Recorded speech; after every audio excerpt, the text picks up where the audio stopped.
Well, if it is our wonderful podcast listener, the ones that all of us on Hams love the most. Dana here to give you a little gentle reminder to hit up our friends at Standard Heating and Air Conditioning and tune up that AC before it fully turns into crotch soup season. June through August are Standard's busy season for getting AC units up to snuff, so get ahead of the curve and have them ensure you don't have a summer where you pit out every shirt you own. Book in May during their pre-summer heat savings event, and you'll beat the rush and save yourself some walking around money. Call Standard Heating today or visit standardheating.com. Enjoy the show. We sincerely appreciate you checking us out each and every day.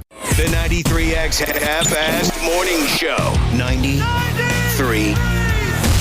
She's your mom, and she's always been there to give you what you needed when you needed it. Now, you can do the same for her. This Mother's Day, give Mom the Hitachi Magic Wand Vibrator. Mother's Day is just around the corner. And while your mother enjoys all the traditional gifts like cards and flowers, you can take pride in knowing that your gift was the most thoughtful of all. A stripper pole, tassels, high heels, and anti-squeak disinfectant sold separately. Ladies and gentlemen, I love my mother. Yippee-ki-yay, the weekend.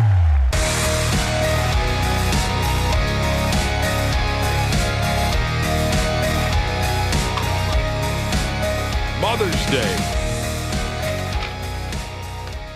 Something in that audio mentioned Mother's Day, huh? And the weekend. It's a combo. Mother's Day weekend, you could even call it. You got to do me a favor then, Josh. You think you can help me out with something? Sure. Remind me to make a telephone call on Sunday. And also remind me to make very little effort this morning because, hell, it's the weekend.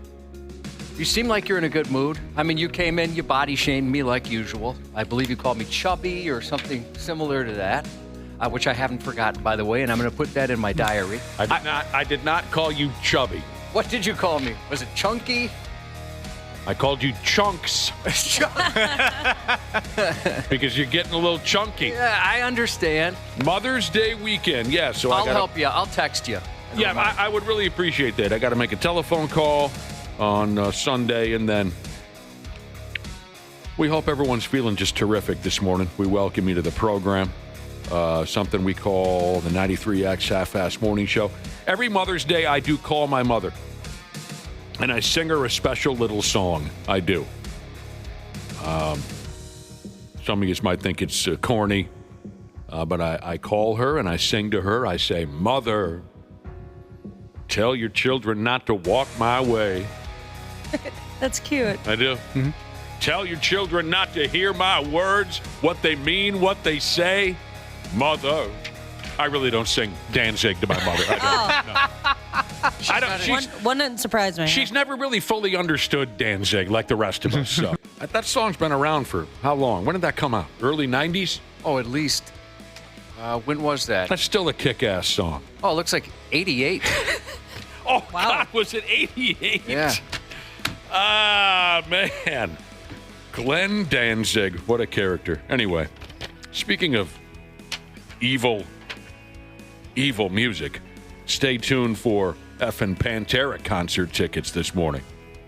My mother also never took a liking to Pantera. Really? Not even a little bit. Not even a little bit. Not like Cemetery Gates or... She never took a liking to it, not even a little bit. I bet my mom wouldn't even know a Pantera song if it punched her in the penis. Neither would mine. Right. But really, honestly, happy Mother's Day to all who apply to such a thing. You're getting there, aren't you, Smashley? Yeah. Oh, yeah. You're getting there. There's always a lot of discourse on whether or not pregnant women should celebrate Mother's Day. Oh, really? I've never heard that. There's a lot of discourse. Yeah, in what crowd? Well, the internet. Yeah, the internet, I guess. Mother groups. Who is it that thinks they're making the rules on this? Well, so a lot of men don't believe that pregnant women should celebrate Mother's Day because they're technically not moms yet. What guy is that wound up that he's going to take a stand against such a thing? Well, I'm a part of a couple different mom groups, and a lot of them have been complaining about that lately. And I guess I haven't really had that feeling of feeling like a mother yet until I've read a couple things about, like, well, are you making sacrifices already? Is your body changing? Oh, you got to earn it first? No, and these are the women that are saying, like, of course you're a mother already. Like, you're growing a human being inside of you. These are such silly, ridiculous, unnecessary arguments. Are you serious? There's dudes chiming in on this? Yeah, and I think a lot of that stems from the fact that men don't feel like dads until they actually are holding the baby. Okay. So they can't wrap their head around the fact that moms feel differently. Are they trying like to cheap out one last time, like buy themselves some time before they need to actually do something for you on Mother's Day? Is that what they're thinking? That's what it seems like. Yeah. Uh-huh. I think that's exactly it. It's a dude that is too lazy to make brunch plans. It's not hard to make a reservation. You can do it from your phone. Why would anyone in their right mind, male or female, get involved in such an argument? Why would they make that a priority in their life? I couldn't possibly care less who or what celebrates Mother's Day. Right. If a stray moose wandered into my neighborhood. Didn't that happen once? Yes, actually it I was did. gonna say, I thought that's a true story. Cool. If a stray moose wandered into my neighborhood and it was wearing a T-shirt that said, "Someone wish me happy Mother's Day," I would. Because I don't care who celebrates Mother's Day. Well, you probably haven't earned that yet because you haven't reached a certain trimester. Shut up. Who cares? I can't sleep through the night because I'm getting my ribs kicked in. So I'm going to consider myself a mom. No. And Josh is right. A stray moose did wander into my neighborhood. Go ahead, Josh. I'm not trying to be political, but is it political in some way? Every once in a while there's a political argument I didn't know was political. No, it doesn't seem like that. All right, so it's not a political thing. And you said something about dads. Yeah. I got a message for dads out there. Father, gonna take your daughter out tonight. Gonna show her my world. Okay, enough. I'm into the Danzig thing. You're in a Danzig phase right now. Oh man, that's funny, isn't it, Josh? We're gonna argue over who deserves to celebrate Mother's Day. I love how she set it up, too. There's a lot of discourse out there. Well, if it makes you feel any better, I have never heard any discourse whatsoever. Neither have I.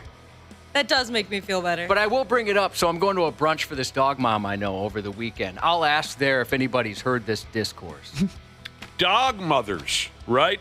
Yeah, that's another one. We'll be celebrating their fur babies. Can they celebrate Mother's Day? Well, there's quite a bit of discourse on that one. Or are you going to get in the way of that, Josh?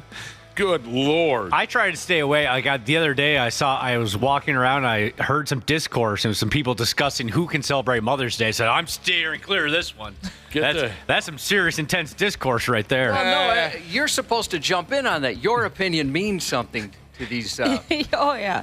As a man who can never be a mother, yes, exactly. My opinion matters more than those of mothers and expecting mothers. What do we got? So what's your plan, Ashley? Did you ever say?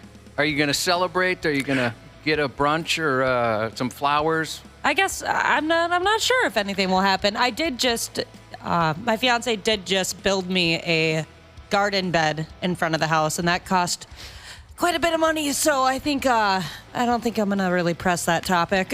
Are you going to do anything with it? Because our last house, my wife asked me to do the same thing, and so I did. And we had some rhubarb in there and a couple of perennials and things like that. Oh. Everything died immediately because she never even watered it. Oh no. Nothing. Yeah, She said, I really want to get into this. Will you please build one? She showed me where, everything. We planted everything and nothing ever happened. Yeah, so we already planted the shrubs, and I don't have to worry because my fiance is like all in on it, so he makes sure it's watered every single day. Or else I'm really bad at doing that. Every time I plant flowers, I'm like, it's been a couple days, and I look out there and they're all dead, just destroyed by the hot sun. Yeah, it looks nice, and you know what's really cool? The nursery that we got the shrubs from, I didn't know this was a thing. They give you a warranty. A warranty on shrubs? Yeah, it lasts like a year, so if you kill them, the funny thing is you have to bring in the dead plant so that they can investigate the dead plant. A lot of them, if not all of them, do that. As a matter of fact, we had some landscaping done last year. and all but like 2 of the things they planted died. So the dude was out yesterday figuring out what they're going to replace. Man, there are a lot of different worlds that I just don't exist in. You know what I mean?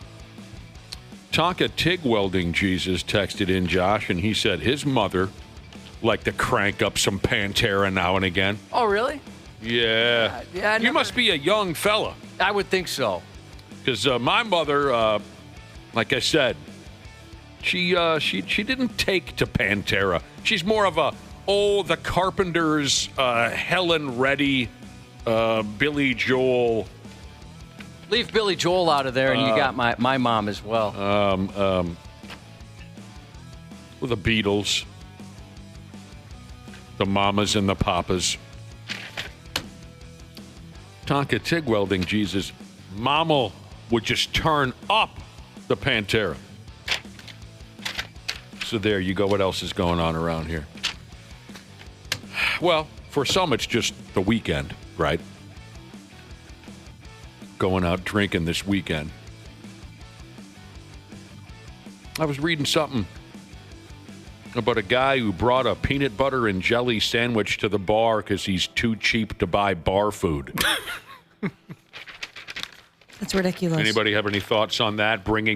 See, a lot of folks would just throw you out for that. A lot of folks don't notice, I suppose.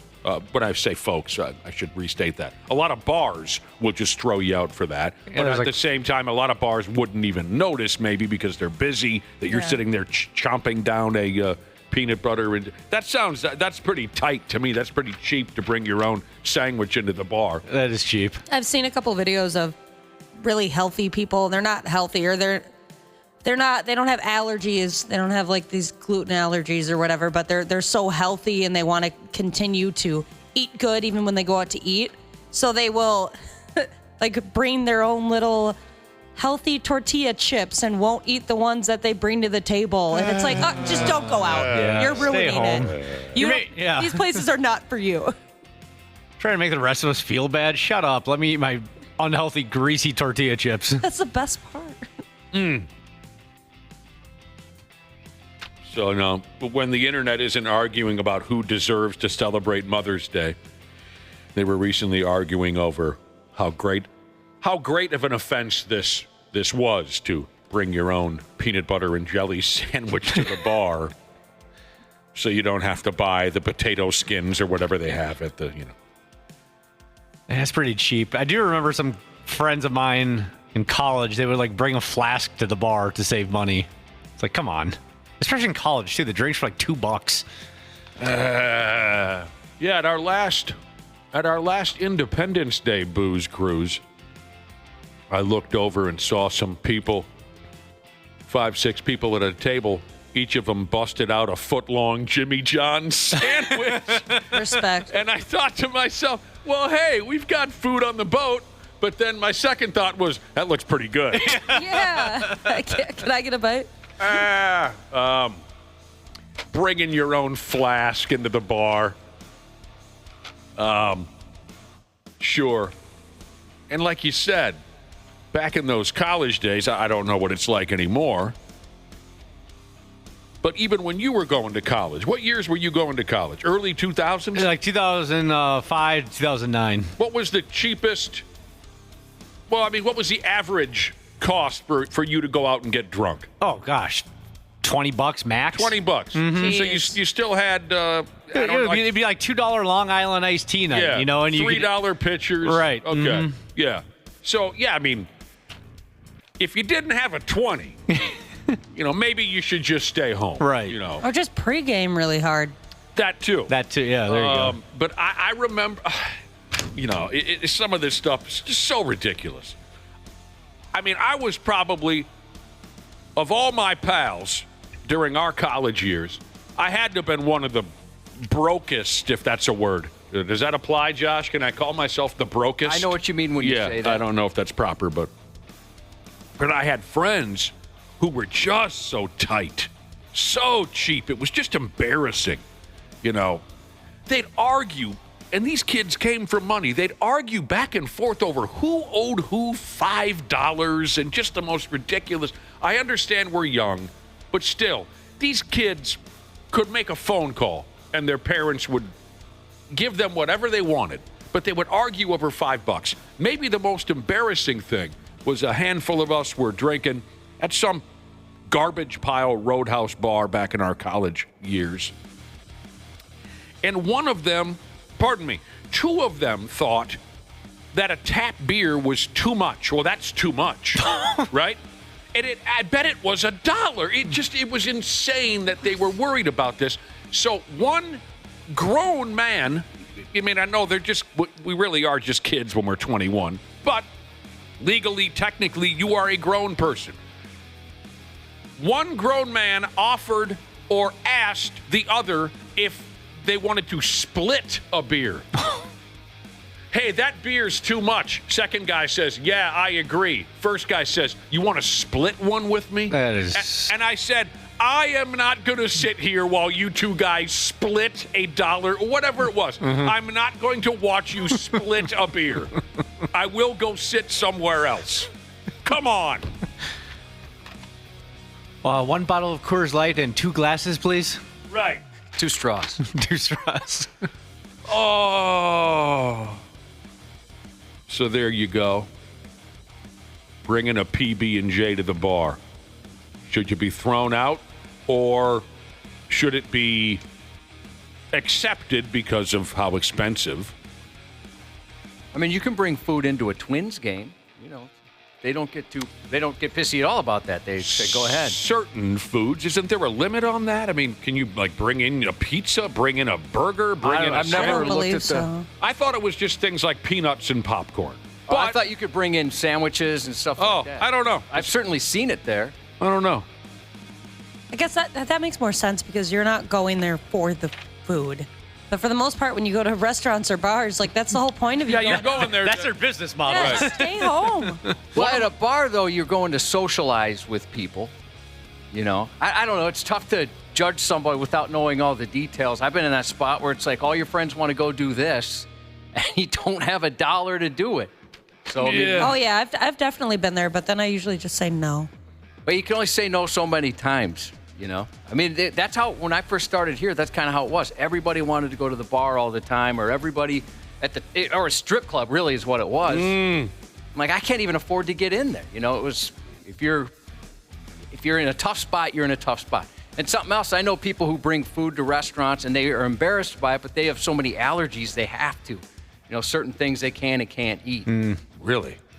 Allergies. Yeah, That sucks. It's stressful. It's stressful for people. I mean, a buddy of mine's wife's like that, and they get invited to stuff, and she wants to socialize, and doesn't want to be like the person that has to have a special meal, but she has to because of these allergies. Yeah, that makes more sense. Well, I don't know a damn thing about allergies. I hear terrible things. One of my pals was always very embarrassed when he was a kid. His folks, well, specifically his dad, tighter than a drum. One of the cheapest bitches that's ever lived. When this pal of mine, when he was little, what a thrill every summer, of course, it was for all of us when our folks would take us. Well, my folks never took us, but an uncle would take us to Valley Fair. Right? And part of the thrill as a kid, other than the rides, was to just windmill candy and popcorn and peanuts into your yap all day at a location like a fun park like Valley Fair. But this pal of mine, no, his dad, no, we're not going to be spending that kind of money to get you kids slices of pizza and burgers and candy and popcorn at Valley. No, we're bringing our meal in a picnic basket, and we're going to go over to the picnic area, and that's what we're going to have for lunch when we take you kids to Valley. And my buddy was always just, come on, man. One day I can't eat pepperoni pizza and Skittles all day long. You're going to take us away from the fun park for an hour and a half so we can sit in the picnic area with... That was my parents growing up. Whenever we went to Valley Fair or water parks that had concession stands, we would always... My mom would always pack sandwiches and chips and stuff like that. Can't I just get one funnel cake? I hated that too. We if we went to something like that, same deal. Yep. At the state fair, we just load up on the 5-cent milk. Never got anything else. Yeah, this pal of mine was pretty pissed And his dad would drag it out, too. You know what I mean? All a kid wants to do is just ram that stupid peanut butter sandwich down their yap and run back to the rides, and his dad would milk it. Oh. Is everybody okay? Got enough sunscreen on? Hurry up, Dad. That's how it goes. You guys taught me that you could bring stuff into the Twins game. That's life-changing for me. Well, like I said, I knew there were some things. It's not anything that I, frequently read up on, but I knew there were some items you could bring into the ballpark. Yeah, it says on their website that it just has to be food in a gallon-sized freezer bag or smaller. So it doesn't really say what kind of food. Bring like a freezer bag full of spaghetti. You guys got a microwave around here somewhere? Poon Hound in Mound Jesus mentions an experience he had at a restaurant. Says he was sitting around having a couple of beers. Guy next to him orders the $5 hamburger, and then that guy pulled a slice of cheese out of his pocket and put it on the burger. Ashley carried around cheese in her purse. Yeah. Do you still carry around purse cheese? No, I don't carry around a purse anymore. Not anymore? Nope. I have, or I guess I don't have it on me now, but I usually have some type of Tabasco sauce on me, some different size of Tabasco sauce. Mostly, that's because like I feel awkward. I always feel like I'm bothering them when I ask for Tabasco sauce. This person here wants to know how much for one rib? How much is, what was it? Was it 25 cents? I can't remember how much it was for one rib. But it wasn't much. You know, it was less than I would have guessed. It was very reasonable. All right. What else is going on around here? Randy Shaver will be ducking in here at 7:30. I feel okay this morning after watching the Timberwolves last night. At first, it didn't seem like you were with some texts you were sending. Well, on a group text chat. Well, despite the fact that they were winning, this was in the first quarter. I sent a group text message to Kiabi. Dana, I think, is in there. I think we left you out of this, didn't we, Ashley? Yeah. You're welcome. Yeah, Shaver. I think that's the one Shaver made. Randy Shaver's in there. Brad Ryder. Okay. I was a little pissed. A couple days ago, I declared the Timberwolves the worst fast break team in the National Basketball Association. And Brad and Randy both disagreed with me. And then in the first quarter, they cut loose with a fast break, and it was abysmal. So I made sure I texted about that.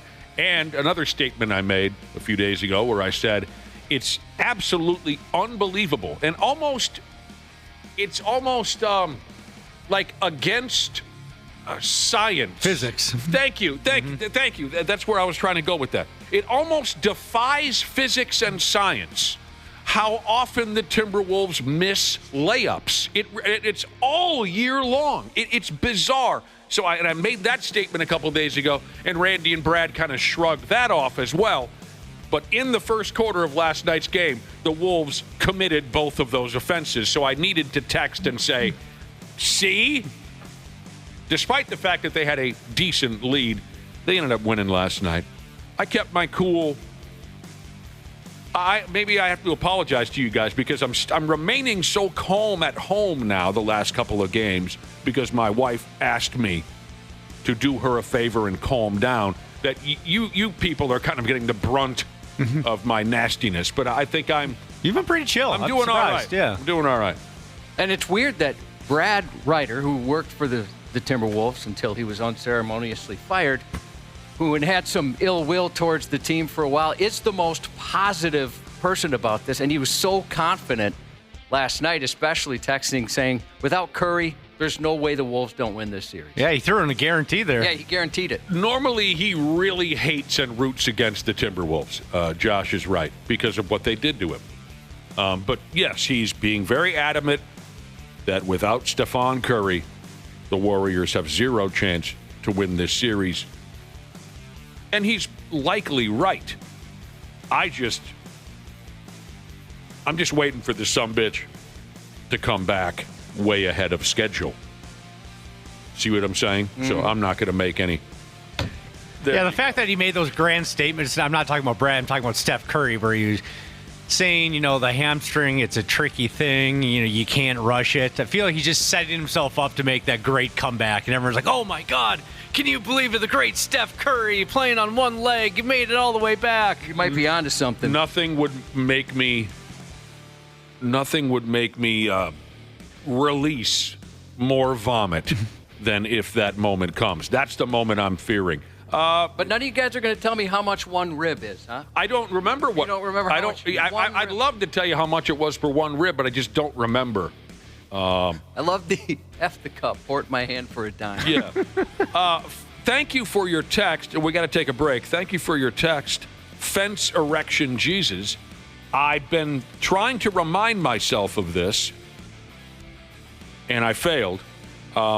Fence erection Jesus says, why are you talking about Mother's Day when much more importantly, it's the walleye opener this weekend? Yes, I was trying to remember so we could rap about that a little bit, and I totally forgot because that's not part of my world anymore. It was for many, many years. We always would hit the walleye opener. Because I don't get involved anymore, I had completely forgot. Good luck, all you sorry bastards. Most of you probably left yesterday, day before. But for those of you who are getting going again this morning to go catch Willie the walleye, good luck, you sorry sumbitches, because I'm sure you'll have a great time. A lot of fond memories of the opener, Cubby. It's also a huge softball tournament weekend. Softball tournament weekend? My wife, I don't think, saw our daughter for, maybe 10 years due to softball tournaments. Well, I should say, never had a chance to celebrate Mother's Day. It was always at a softball tournament in South Dakota or someplace like that. Yep, but it was always Mother's Day weekend and Father's Day weekend. Yeah, those were the big ones. Well, F me running. A lot of you's got somewhere to be, and we wish you all the luck in the world. We'll take a break. Before you know it, we'll be back with the Stupid News Report here on the Half-Assed Morning Show. 93X Half-Assed Morning Show. Well, if it isn't our wonderful podcast listener, the ones that all of us on hams love the most. Dana here to give you a little gentle reminder to hit up our friends at Standard Heating and Air Conditioning and tune up that AC before it fully turns into crotch soup season. June through August are Standard's busy season for getting AC units up to snuff, so get ahead of the curve and have them ensure you don't have a summer where you pit out every shirt you own. Book in May during their pre-summer heat savings event, and you'll beat the rush and save yourself some walking around money. Call Standard Heating today or visit standardheating.com. Enjoy the show. We sincerely appreciate you checking us out each and every day. Bombas makes the most comfortable socks, underwear, and T-shirts. Warning, Bombas are so absurdly comfortable you may throw out all your other clothes. Sorry, do we legally have to say that? No, this is just how I talk, and I really love my Bombas.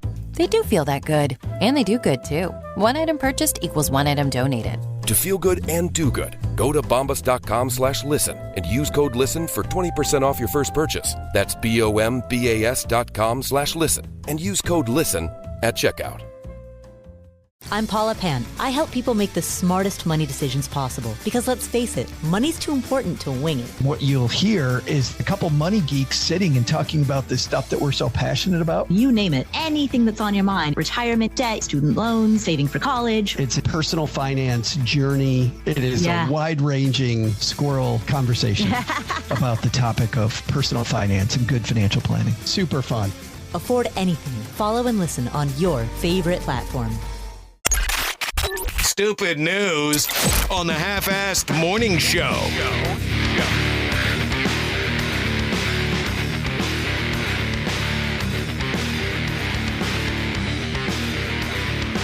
Mother's Day weekend. That's what we're closing in on, right? Mother's Day weekend. Cubby? Yes, sir. Tell your mother I said hello. I will. It's nice of you to say. Despite what you say about her, I think she's a pretty decent lady. Well, one of these days I'll convince you of the truth. I don't know her, though. I really don't know her that well. You met her a few times. Yeah. She's a very sweet lady who, can I just say, puts up with a lot from some of you people. What? She's already received a few disparaging texts this morning. She does. All right.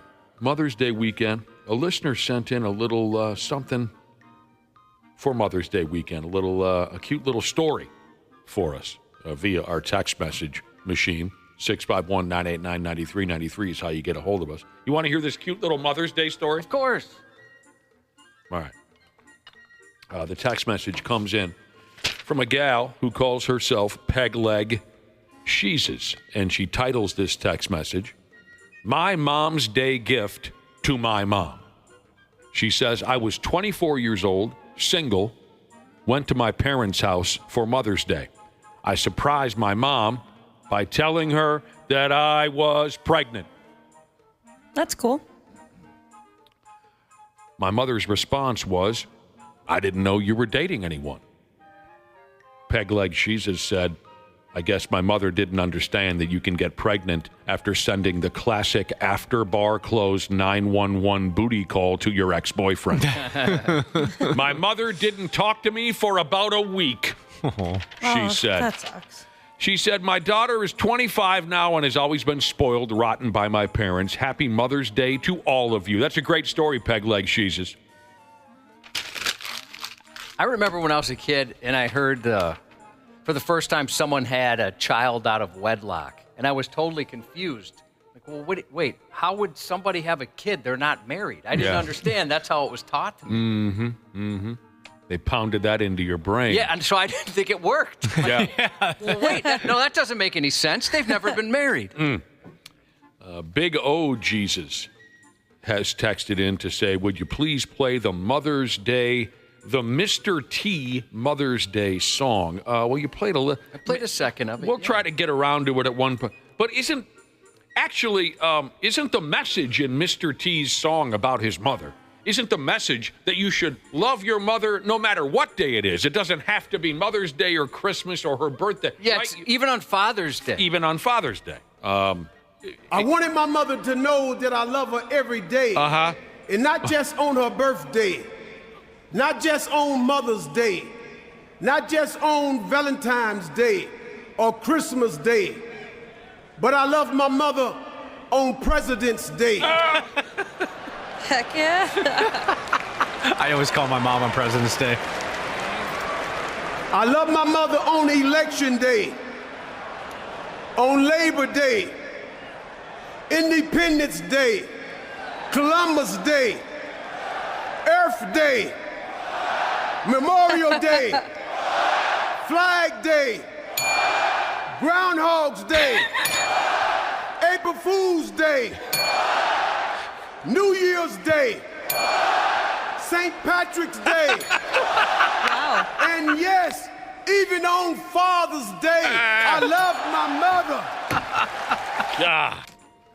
I want to say one more thing about Mother's Day is that I've always had mad respect for my mom and what she has to put up with dealing with all us derelict kids.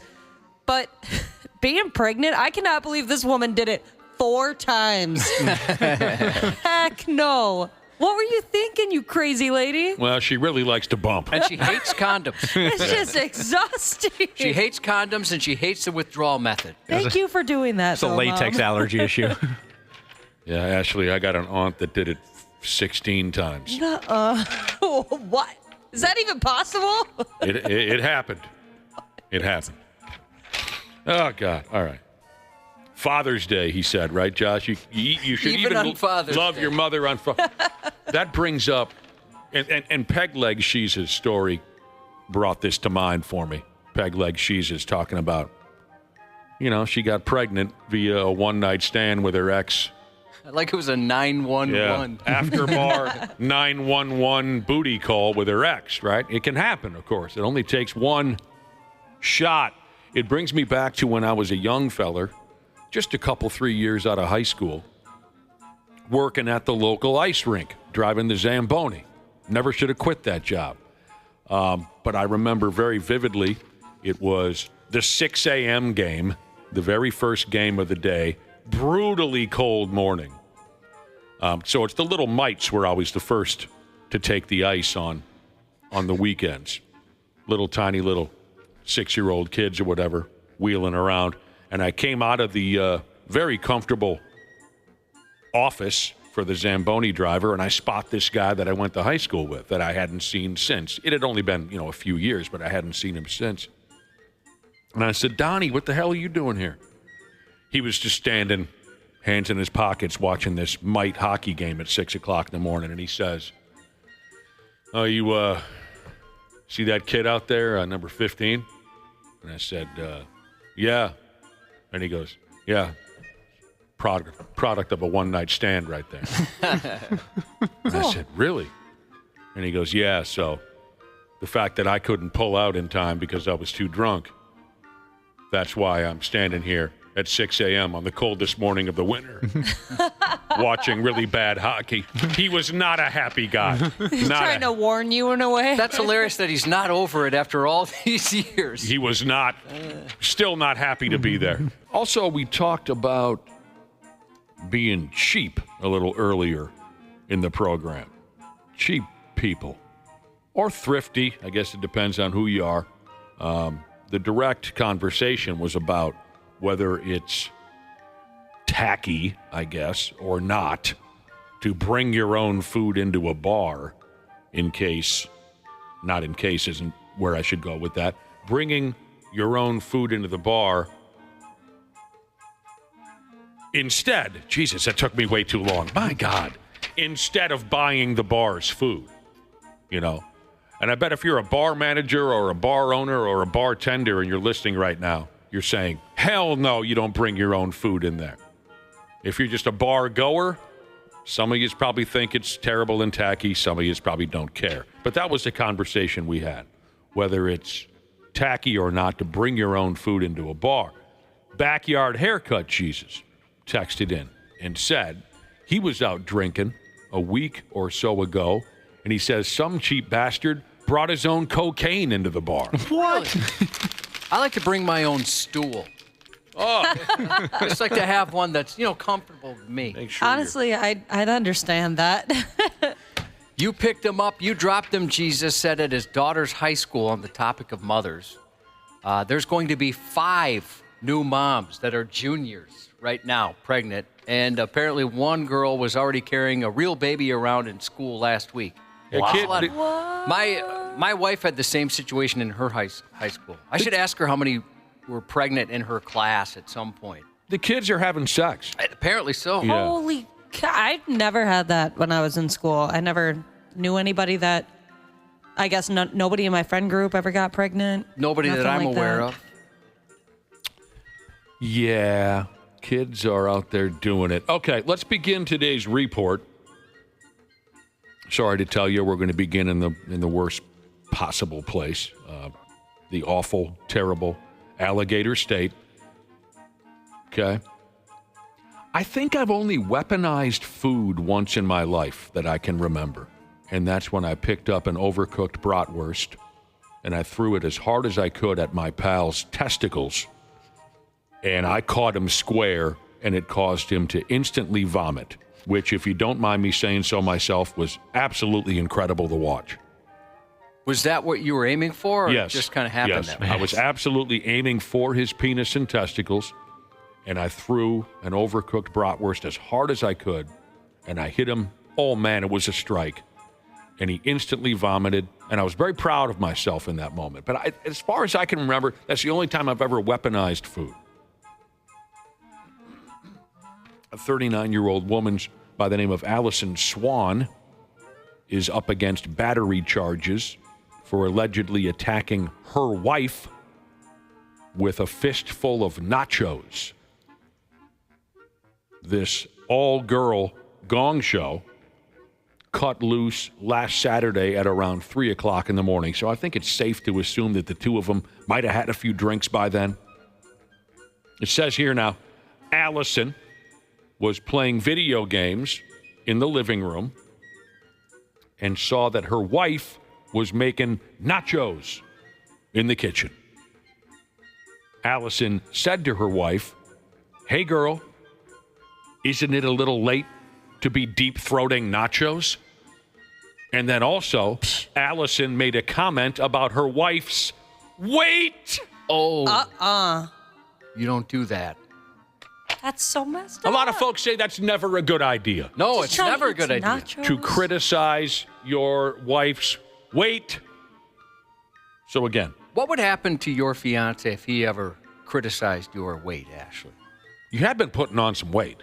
Yeah, I've noticed that. Like right in your belly area. I know. I've been trying to burn it off. It's just not working. It's so noticeable. I'm glad you said it, Nick. Yeah. Honestly, I can't even imagine what I would do. That would break me. Something in me would snap. I mean, would there be violence? Would you just silent treatment? There'd probably be some sort of violence.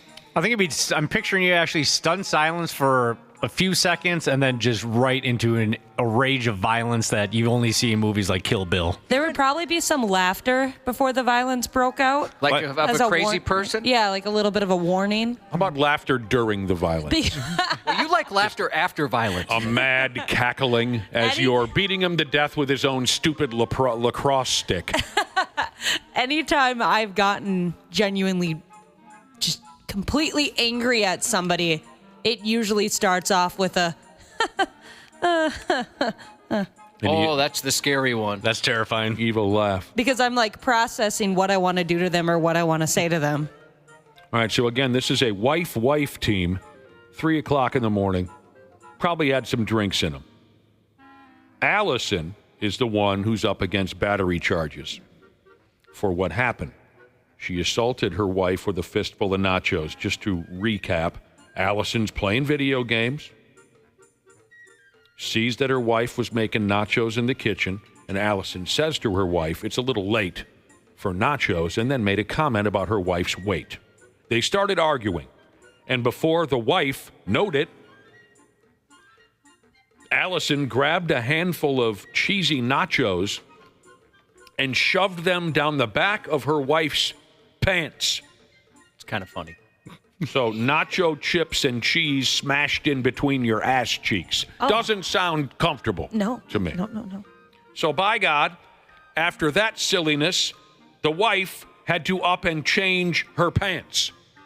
And as she was doing that, Allison rushed into the bedroom and unleashed another alternative lifestyle attack. Allison pushed her wife up against a wall and slammed her head into the floor. That's not fair. You're trying to put your pants on. You're very vulnerable in that situation. The wifey ended up with a knot on her forehead from all that action. She did. But it wasn't all done yet. The wife also said that Allison held her down, stuffed her dirty fingers into her wife's mouth, and fish hooked her. I mean, that's funny in the cartoons, but not in real life. Oh, that would hurt so bad. Have you ever been fish hooked? Anyone here? Oh, I can't remember, to be honest with you. Probably. I have a friend who has, and he said that's something you remember, that's a crazy pain. Yeah, I don't know. Probably not, then, if I don't. So, Allison held her wife down, jams her fingers into her mouth, and fish hooks her. And Allison said, while fish hooking her wife, Allison said, I'm the one in charge around here. Look how mature I am. I am the one who knocks. Dang. The police stopped by and arrested Allison for domestic battery. Allison made up a really weak story about how her wife was just drunk and rolling around on a pile of nachos and cheese. That friggin' stupid story went nowhere with the cops. It sounds as if this relationship has come to an end, which is a damn shame. But it also sounds like these two might work together. They're both registered nurses. So, Cubby, I would hang on to something if you work at that hospital. Yeah, it's going to be uncomfortable for a while. Oh, that's probably why their relationship isn't doing so great. Because they're always around each other? Yup. Yeah, I've never understood those couples that work together. That seems like too much. I did it for a little bit with one of my high school boyfriends, and it was awful. Absolutely awful. But it was like a bar job? It wasn't like a 9 to 5, was it? No, it was a bar job. We worked in the kitchen, actually. So he was, even more stress then. Yeah, I mean, if you can get some separation from that significant other, like I knew a guy who worked in the warehouse, his wife worked in the office. They didn't see each other during the 8-9 hour shift at work, but they did ride to work to and from every day. Yeah, I mean, if you get some distance, I can see how you could make it happen. But if you're elbow to elbow working together every day, hell no. And we mentioned this before, a couple of our favorite coworkers of all time, husband and wife team, that they worked here together and same thing. So, well, they didn't always drive in and drive and go home together, but they were together all the time, and they got along very well. I think you need that alone time in your car. That's crucial. I need that 20 minutes of decompress. You need a lot of alone time in any relationship just to keep yourself from murdering the other person. Yeah. So, yeah, as long as there's some distance. But I kind of want to fish hook somebody this weekend. Yeah. And I want to do it, Josh, when they're in mid-sentence. Just, hey, remember that time we were on... That sounds fun. I'd let you fish hook me if you want to. I know you would. All right. I hate to say this, but I am going to go ahead anyway.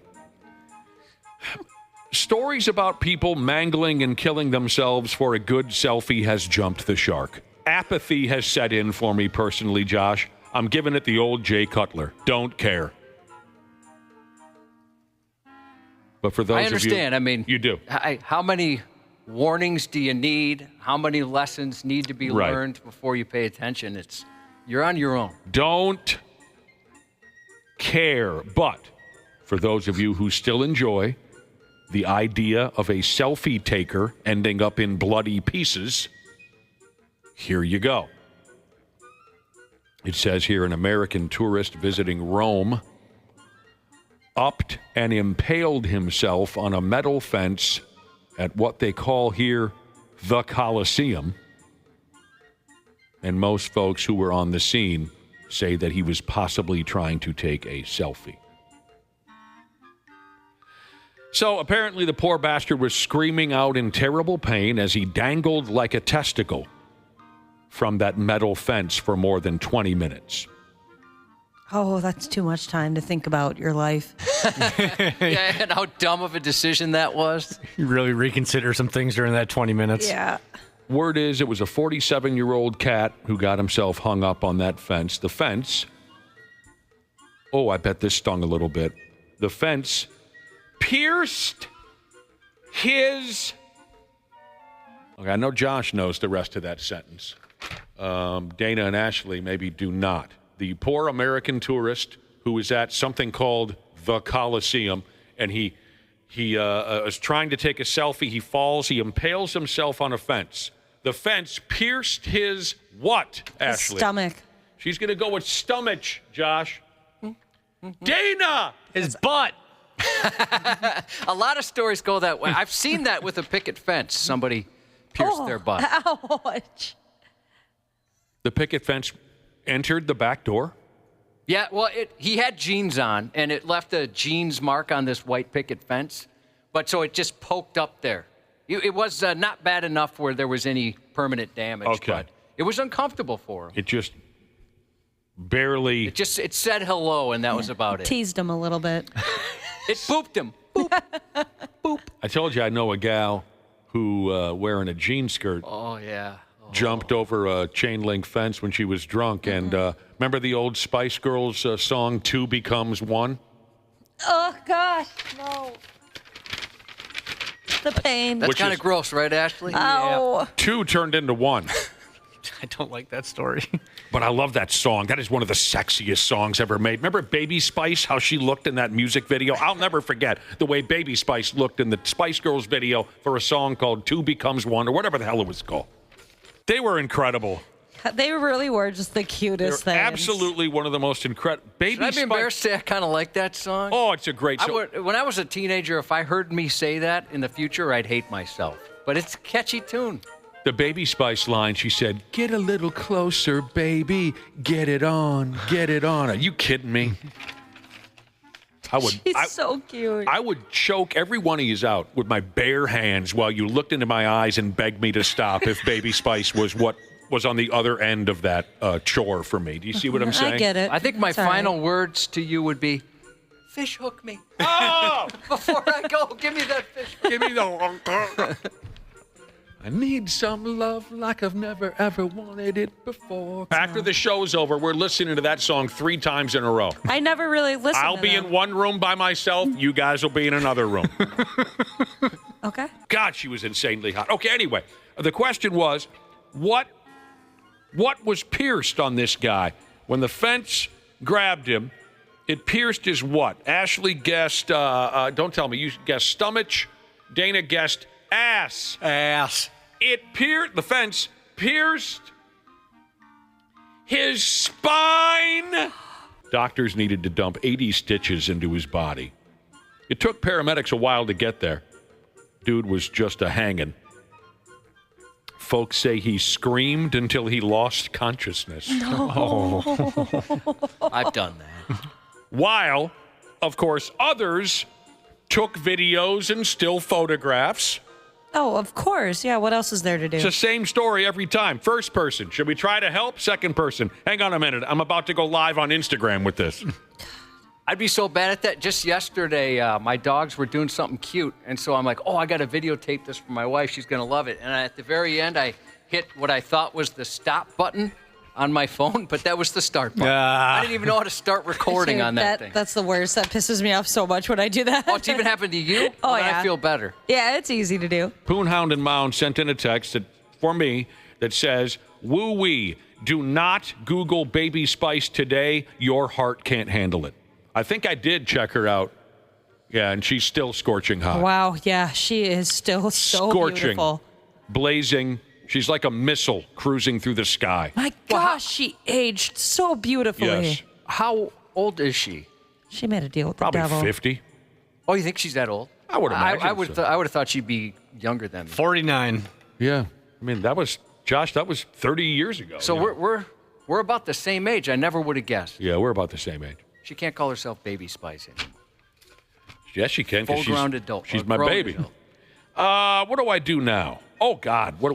I'll tell you what we're going to do now. Nothing. Oh. We got a little distracted. I mean, we're out of time. We're out of time. But I do not care at all. That was a hell of a lot of fun. We got to take a break. We'll come back with the sports here in a minute. The 93X Half-Assed Morning Show. It's a complete crap. Sports on the 93X Half-Assed Morning Show. If the Celtics lose game 2 at home, I promise you, Joe, I'm walking here tomorrow. So I'm about like 4 miles in right now. So I think I got like another 16 miles. I've been going for about an hour and a half right now. I'm a man of my word, though. Did he really walk to work? Well, they made it seem like it. I wonder if he actually did. Paul Pierce. He's so interesting now that he's retired. I don't get it.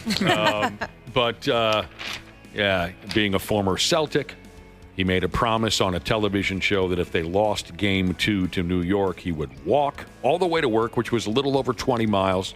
The Celtics did lose that game to New York, and yesterday, apparently, he made good on his promise. He sent videos walking to work. He was sweating his nuts off, I'll tell you that. It looked like he was legitimately walking to work. He must have walked at least a little bit because he was sweating his balls off.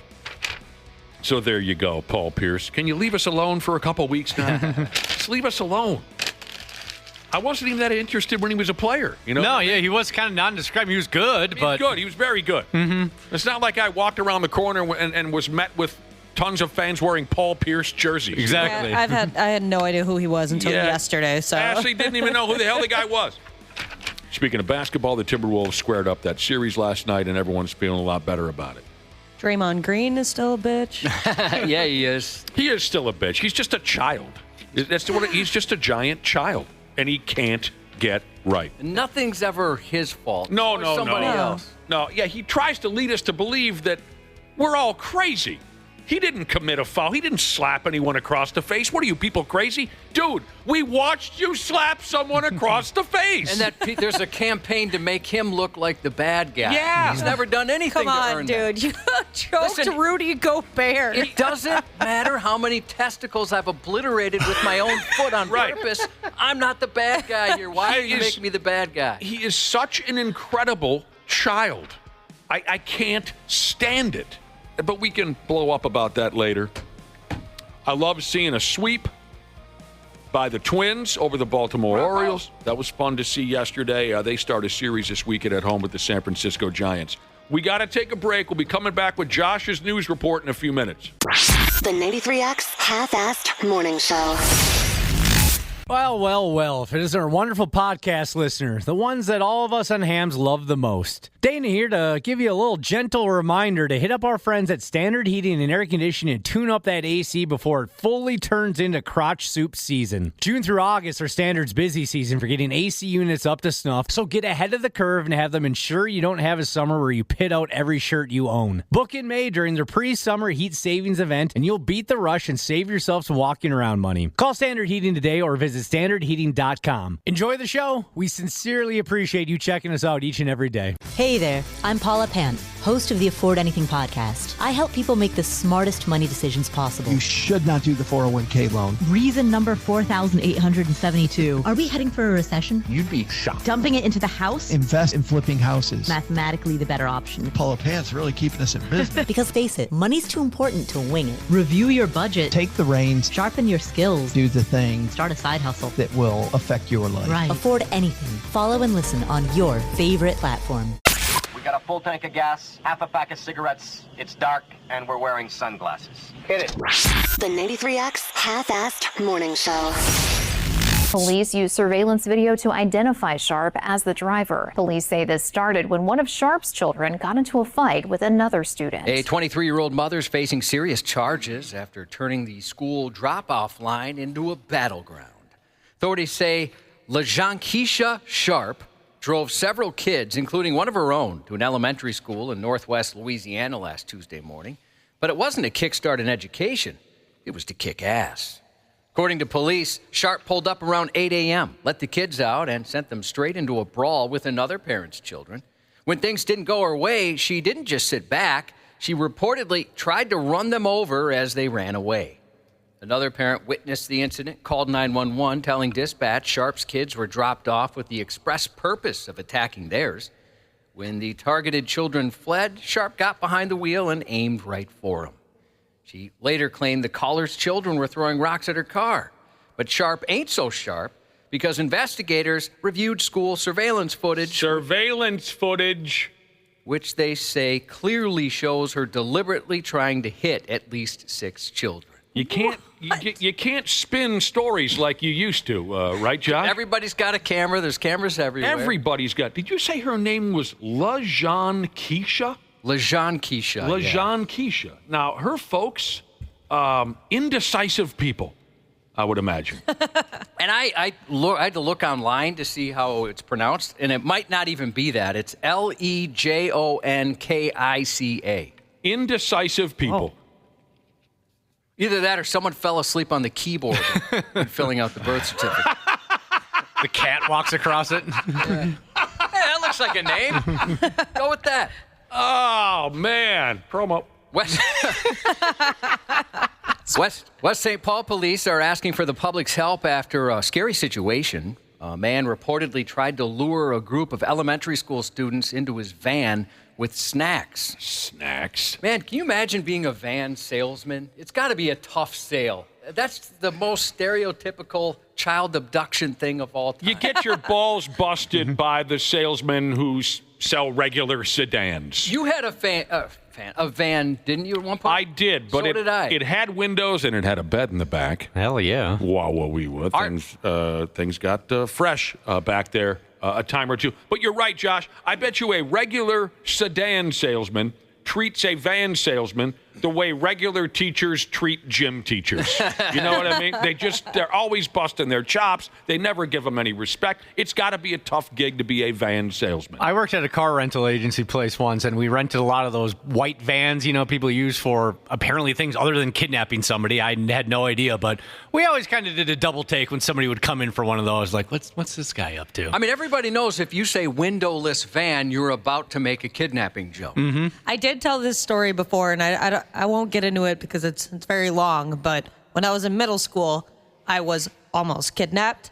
And, of course, the car of choice was a white van. And I remember afterwards thinking, really? You couldn't use something else. And why are they always the white vans? That's so typical, dude. It could have been like one of those Chevy minivans, with the automatic doors that open. By the way, I realize this is a very scary story, and we're criticizing the vehicle of choice for this douchebag. The unsettling incident occurred about 10:20 a.m. Monday near Moreland Arts and Health Science Magnet School, where According to authorities, a white Ford F-350 Sprinter-style van pulled up near the school. A man got out, approached 5 students, and offered them chips, on the condition, though, that they come inside the van to get them. These students did exactly what they should have. They said no and walked away. So the man left, driving south on Allen Avenue. A school resource officer has since met with district staff from West St. Paul, Mendota Heights, Eagan area schools to review and strengthen safety protocols. We commend the students for their quick thinking and courage, the department shared on Facebook. Police are urging parents and guardians to talk with their children about staying safe and how to respond if a stranger approaches them. If you saw anything or have information, call West St. Paul Police at 651-322-2323. Chips might have got me. Yeah, chips. I was going to say, again, in an attempt to add some humor to a dark, frightening story, I'm lucky no freak show approached me when I was 8 with a bag of chips, because I would have said, "Oh yeah, what kind?" I mean, this kind of thing never would have crossed my mind. I would have absolutely, "Oh, chips? Yeah, sure. What do you want? Oh, you want me to get in the van?" I would have been an easy target. I was too trusting. Oh, me too. Oh, sure, you can practice tying knots on my wrist. Yeah. God help us. I was very lucky. Last week in New York, a 35-year-old man in a deranged clown mask was seen wielding a roaring chainsaw until a local tackled him to the ground and skinned his ass raw. We received a call Thursday, May 1st around 2:40 p.m. for a fight between 2 males, one dressed like a clown, said local police. I was walking my mom out to her car, said a resident. She was going to pick up my daughter from school, and I saw a dude in a blue sports jersey and a clown mask walking down the street. It was a little weird, but I kind of rolled my eyes and ignored it, she said. Security footage captured the clown strolling down the street with a chainsaw and a metal knuckle knife. Have you ever seen one of those? What? Terrifying. I think I just actually saw one in a movie recently. Yeah, knuckle knife. I'm following you so far. I was at like a watch store, and they had a few things like brass knuckles and knuckle knives at Southdale Center about probably even more than 20 years ago now. Probably Those are pretty 30. sick looking, though. You ever seen a knuckle shuffle? Yeah, like 5. Yeah, there's 5 of them. 5 knuckle shuffles. 5 knuckles. For most people? For most of us, yeah. So this clown literal clown, started looking into people's vehicles. One of the neighbors came out to ask just what he was doing. Nope. Video then showed the resident wrestling the clown to the ground and holding him there until police took the masked chainsaw-wielding man into custody. That kind of behavior is obviously concerning because the chainsaw was functioning and because he was concealing himself by wearing a clown mask and walking down the street and then looking into vehicles. It was something that, I can understand why the neighbors were very upset about that. I mean, yeah, odds are this is just a horror movie dork who still lives with his grandmother, even though he's 43 years old. But at the same time, sure, I can understand the concern there. Yeah, I'd be a little worried. You have to assume the worst. I don't think I'd go confront the guy, though. I think I'd just let somebody else do that. Yep. The incident adds to a recent surge in the last decade in clown-related arrests. It's just the stupidest thing. Yeah. This is in close second place to the grown men who are running around acting like cops. It's definitely odd. It's just so dumb. A 26-year-old Florida man tried to turn a traffic stop into a track meet Friday night, but he learned the hard way he's not Olympic material. Xavier McCall was pulled over in Daytona Beach for speeding and blowing through a red light. When officers asked for his license, he said he didn't have one, claiming the car belonged to his grandma. Yeah. As soon as police asked him to step out of the vehicle, he bolted. Body cam video jumps to an officer in hot pursuit, sprinting through intersections and a parking lot as McCall zigzagged between cars into what looked like a nearby neighborhood, but his dash for freedom didn't last long. With backup closing in, McCall was quickly cornered and taken into custody. And while cops gave him a moment to catch his breath, they didn't let him off easy, teasing him for being winded after such a short run. You're too young to be breathing like that from that short little run, dude. You need to stop smoking. You thought you was Usain Bolt. I used to be. If you stop smoking, you might get that stamina back up. All right, dude. Dang. Kick the guy while he's down. Are you my mother? What did the kid say? The kid says, "I used to be fast." Is that what he said? No, he admitted that they asked him why he's so slow, and he's like, "Well, I'm a smoker." Oh. So they were making fun of him for being that out of shape at this point. He didn't look out of shape. He now faces charges of driving with a suspended or revoked license and resisting an officer without violence. A 43-year-old Georgia woman is in hot water after burning her boyfriend with hot grease. This happened during an argument recently. A little after 5 p.m. Tuesday, cops were called to an extended stay motel over reports of a domestic dispute. Inside, investigators determined the victim's live-in girlfriend poured a pot of hot chicken grease on her boyfriend while he was sitting near the kitchen. While details about the incident and what led up to it are scarce, police confirmed that the grease was chicken and not banana. The 46-year-old suffered severe burns to his head, neck, back, shoulders, knees and toes. And police say he's recovering at an Atlanta area hospital, but he got messed up pretty good. Well, what the hell's the matter with this lady? I don't know. She just had a pot of boiling chicken grease there. I wonder if this was premeditated. They didn't say one way or the other. Court revealed this chicken's trouble, and quite a bit. Her history includes charges for criminal trespass involving family violence, and she was arrested for DUI late last year. Naked and not afraid is how deputies describe this next gentleman. After a 30-year-old man with a history of public nudity took his time this week to run nude through a Florida neighborhood. Yeah, we get it. You're the naked guy in the neighborhood. Oh, God. Throughout the week, Lee County deputies got multiple calls about the man skinny dipping in a pool and running wearing nothing but confidence through the streets. On Wednesday, authorities finally found the 30-year-old, this time with pants on, inside an enclosed patio. Authorities later confirmed he was the same serial stalker with an apparent pants allergy that they nabbed back in November. Residents went above and beyond to help our deputies catch this naked creep, said an annoyed Sheriff Carmine Marceno. Typo. Close enough. Yeah. Let me see. How close are the E and the O? Oh, boy, they're far apart. Yeah, that's a stretch. How did I screw that one up? So he said that we'll make sure that he gets the harshest penalty and we'll do whatever it takes to get him out of our country. Naked guy in the neighborhood. Or county. This wasn't the man's first brush with the bare-skin justice. In 2017, he was convicted of indecent exposure in Montana. We had a naked guy in our neighborhood. Did you really? Yeah, and it was one of my grade school buddies. When did this start? Teenage years? Or later? Late teens, early 20s. He became the naked guy in the neighborhood. Was it substance-related or scarier? No, scarier than that. I mean, although he was a substances guy, I'm not going to blame it on that, but it was just kind of funny how we were told, there's a naked guy running through the neighborhood. He's bothering people on this jogging trail. We thought, oh, okay. And the naked guy in the neighborhood kept making the local papers. And we would read these articles, and slowly but surely, when some other details were revealed about the naked guy in the neighborhood, one of us finally said, oh, Christ, that's Donnie. Were you taken by surprise? No, we were not taken by surprise.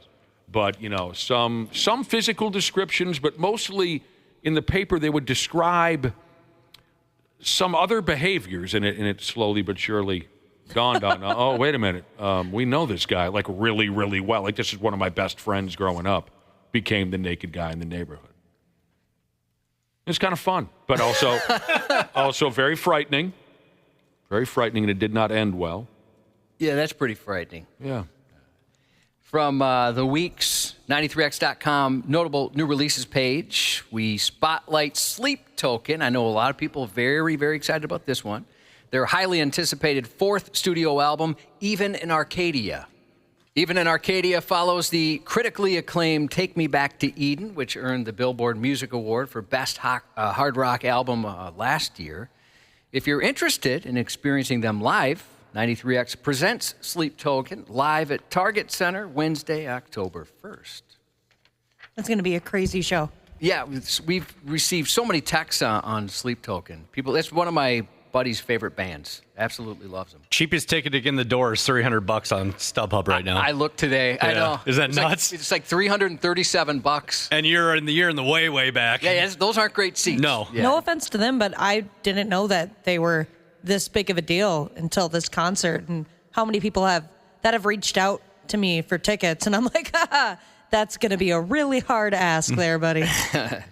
New in theaters this week, Fight or Flight, a high-altitude, high-action thriller starring Josh Hartnett, hubba hubba, as a mercenary tasked with capturing a mysterious target aboard an international flight. A plane full of killers. Yep. That looks like a lot of fun. I'm excited about that one. It really does. Oh, it looks terrible. You said movies, Josh, and it hit me. Last night I saw an ad for a Karate Kid movie. Oh, yeah, they're making another reboot. Yeah. Well, and was Jackie Chan in there? Jackie Chan's in it, yep. Oh, no way. I was totally unaware of this, so I'm going to take a guess that this is not going to have anything to do with Cobra Kai. This is just the latest Karate Kid movie. But I could be wrong. Well, I think, isn't Ralph Macchio in it? Yeah, he is. Yeah. Yeah, he's in it. This is very exciting for me. Also in theaters, Shadow Force. Kerry Washington and Omar Sy lead this action-packed thriller as ex-Special Forces operatives and estranged lovers who reunite to protect their son from the deadly organization they once served. And premiering on Netflix, Nanas. Inspired by a true story, Vince Vaughn stars as a man who honors his late mother by opening an Italian restaurant staffed entirely by grandmothers, Nanas, cooking cherished family recipes. Head to Culver's Monday for Culver's 10% of Giving. Participating Minnesota and Wisconsin locations will donate 10% of sales to the Randy Shaver Cancer Research and Community Fund. And you can indulge guilt-free because the Shaver family reminds us that Monday calories don't count at Culver's because they're for a good cause. So go ahead and treat yourself to custard for a cure. They'll also be rounding up sales through the 25th to keep the support going strong. Find a participating Culver's location near you on 93x.com. I had one of their little ice cream treats just last night, Josh. Oh, so good. That's right. What'd you get? What do you mean? Like, what did I put in the? Yeah. Because they allow you to. Some mix-ins and whatnot. Yeah, I had. They put Copenhagen in there. Oh, did they really? Oh, God. Yeah. Like mint? Well, it's just a traditional long cut. Traditional fine cut Copenhagen. Oh man, I know my kid loves that one. Yeah. He takes a bite, spits. Takes a bite, spits. Yeah, I liked it. Also, if you enjoy a nice rack, Big Boar Barbecue in Hanover is bringing back ribs for Randy for another year. Stop in this month for ribs, a side, and pickles for just $20. $5 of each sale goes to the Randy Shaver Cancer Research and Community Fund. Congratulations to long-time listener, first-time texter, rotating shift schedule Jesus, closing on his first house today. Shout out. Welcome to our nightmare. Yeah. Oh, yeah. I didn't want to, make it, I didn't want to worry the guy. Tell him about Just tell him the perils of home ownership at times. Tell him. But sometimes that's good. You think just a little bit of a warning? Yeah. Did I mention where he's buying this house, Nick? Maybe you could share some thoughts. Oh, please. Where is he buying a house? Coon Rapids. Are you kidding me? That's super cool. Why? I wonder if it's one of the houses I've seen for sale on my little walks I take. It could be. You might be sweet. neighbors. You take walks in Coon Rapids? Yes. Are you nuts or something? I live on a good part of the town, in a good part. Please wear your bulletproof vest. Buying a house in Coon Rapids. Nice call. Good call. As my retired police officer uncle used to say about certain neighborhoods, just walk in zigzags and you'll be fine. You're tougher to hit. If you walk in a zigzag, it's tougher to get shot. Shout out to Like a Sore D, you can't beat it, Jesus, getting recertified as a wilderness emergency medical technician to hopefully get on a fire crew. Happy birthday to our pal and program director, Derek, one of the greatest guys we know. Happy birthday to Ed, not as good as James, though. Happy birthday to Edward, turning the big 09 today from I Throw Dodgeballs at Kids for a Living Jesus. Happy 16th to new listener Tommy from Dad, Can You Dig It, Jesus? Good luck to the folks fishing for walleye this weekend. Dude. And, of course, happy Mother's Day to all the amazing mothers out there, to those hoping to become moms and those who've experienced loss. You all deserve the recognition this weekend, and we appreciate you listening. That's 93X News. Randy Shaver. Wearing masks and robbing people in these back streets. On the Half-Assed Morning Show. Julius Randle ahead of the pass. Steve Kerr calls the timeout, and the white flag is up. Warriors will surrender. as the Wolves go up 21. I mean, we look a lot more like ourselves. Obviously, the start was great for us. That's what we needed. Set the tone. And, I thought we were pretty consistent there with everything other than the beginning of the second half. Other than that, it was exactly the response that we needed. Finchy say they got the response that they needed. Good morning, ass man und lonely boy. Good morning. Good morning. Finchy say they got the response they needed. Yeah. Yeah. I would say they did from the very beginning, from the jump. I think I said they were going to win by 20+ the other day. So. Okay, Brad. You were it's just to me this is just it's almost too easy. I said this last night on our text message too. I just don't think this is going to be much of a series from here on out. And you were very positive in those text messages. Yeah. I totally understand why you would say that, Brad Ryder. And like I said in our text message party last night, your confidence gives me encouragement. I just worry that he's going to be out for a week or more. I worry that's all a mind F, and the bastard is going to step foot on the court Saturday. No, hamstrings. And I don't need that in my life. No, hamstrings are a different deal. If he can't run, he can't play. So. We were talking hamstrings yesterday, I think, on the show. How are yours doing, Brad Ryder? They're awesome. I'm going to come in studio and let you feel them. Rock hard. Please do. They're rock hard. I mean, you're like an animal. I want to hear Nick describe it. I've lost even more weight since I saw you a few weeks ago, too. What are you doing? I'm just trying to, take care of myself a little bit. Midlife crisis. No. Yep. About to leave the wife. He's got the. No, I didn't. No. Kids are out of the house. He's eyeing some girlfriends. You forget my wife's an attorney, so I'm not. Yeah, that would be a bad move. You're getting screwed in a divorce. You're right. I'm not I mean, Dana his ex-wife was a lawyer. She was. Yeah. Well, tell me more, Brad. Have you bought a Jeep? I've had a Jeep for the last 5 years. He's got one. Oh, Jesus. This is getting more and more suspicious. Are you growing your hair out? No. What about a motorcycle? No. Okay. Any new body modifications? What do you mean by that? Tattoos, piercings? No, I don't have any tattoos. Okay, well then maybe it's not a full-on midlife crisis yet. I'm just trying to take care of myself. I understand, Brad Ryder. I do. Shaming a guy for looking out for his health. It started by giving up the soda, and as soon as that happened, and you start seeing that number go down, it inspires you a little bit. So, how many sodas are you throwing back a day? 1 or 2. Huh? Yeah, that'll change. I suppose there's a lot of sugar. I'm down. Oh, heck yeah. I'm down 7. I think since the middle of March, I'm down 17 pounds now. Cubby's over here saying 1 or 2 sodas a day. What are you, 4? Yeah, I've already had 3. Yeah, true story. The guy's a junkie.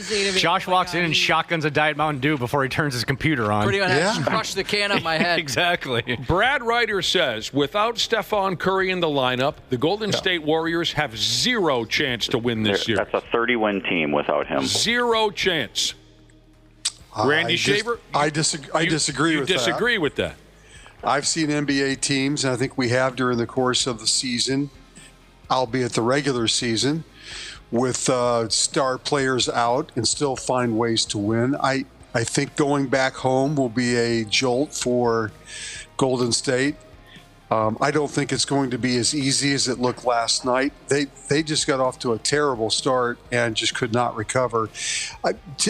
I don't know what it is. I don't get irritated watching Draymond. I don't get irritated watching Stephen Curry. But man, I can't stand that Prudzinski guy. He's so HS. I mean, honest to God, why are they playing that kid? I don't know. They have no other options. They have no other options because they're not good without. They have other options because they play other options. They play 13 other options. I'm just saying, that guy is so bad. He's not a point guard. He turns the ball over all the time. He can't shoot. Honest to God. Well, I thought he was 13. They played 13 players because Steve Kerr looks down the bench and he's like, well, that guy's not doing it, so I'm going to throw somebody else in. Yeah. Now, I thought this Podzinski, whatever his name is, I thought he was actually a fairly accurate shooter.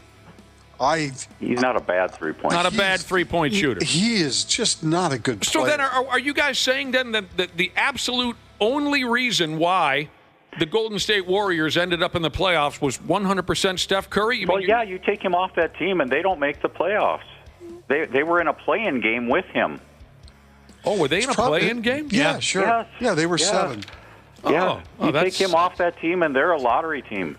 You're probably right. But I'm not going to feel any confidence. My mental health problems keep me from feeling any confidence until this sumbitch is over. I wouldn't even say the Wolves played a great game last night either. No, they did not. No, and they still won by 24. They still don't quite look like themselves, the Wolves. No, they don't. And I'm going to give Golden State's zone defense credit for that. It seems as if the Wolves have trouble with the zone.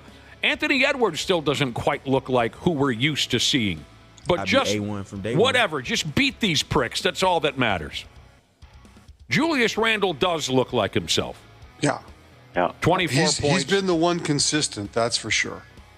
And I would say Jaden McDaniels has played. Oh, yeah. If he doesn't score, he's doing other things to help your team win, especially on the defensive end. McDaniels has been solid. There's no question the Wolves are a better team than Golden State. I don't think that's the question. The question is, can they consistently play like that against this Golden State team, which has so much experience? And Brad's right. I mean, without Curry, they are a totally different team. I just think that you have to be cautious.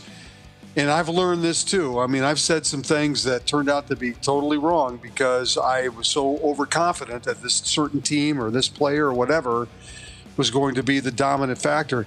There's so many things that can happen in the 2 games out in San Francisco. Right. If the Wolves earn a split, to me, that's a loss for the Wolves because that means Curry is back for Game 5 likely, and now it's the best 2 out of 3. And that's your motivating factor. You can't think, okay, well, we're going to go on the road and get a split. You got to go on the road and say, we got to win these 2 games without him in the lineup. Right. The other thing with McDaniels, you mentioned McDaniels.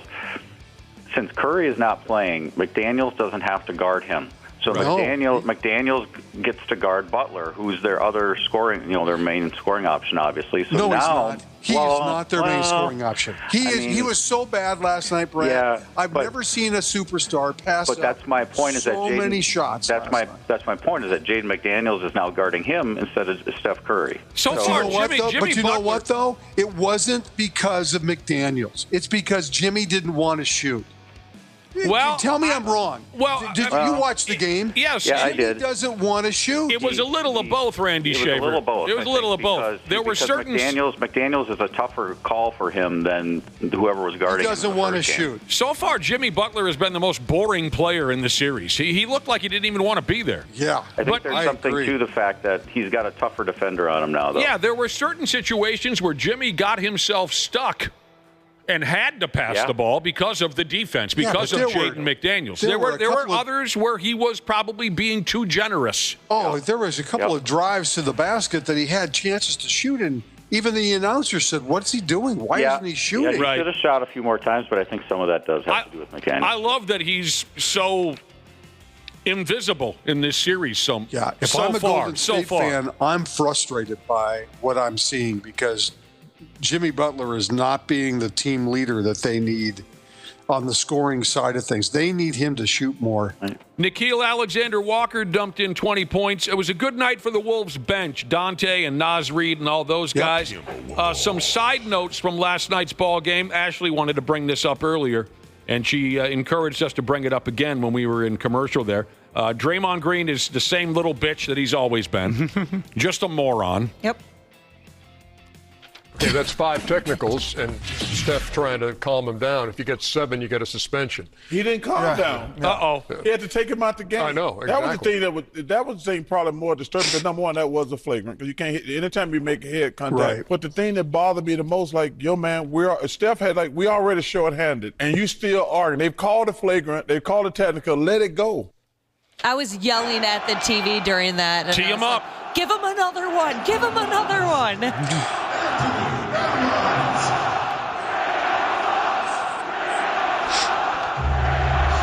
And again, I hate to keep harping on preferential treatment for star players, But Draymond Green got that last night. Of course he did. Well, they gave him some patience. Give me a friggin' They gave him some patience. He's in the ref's face, clearly screaming F-bombs in his face, and they walk away. Oh, we won't give him another. Tee him up, you friggin' cowards.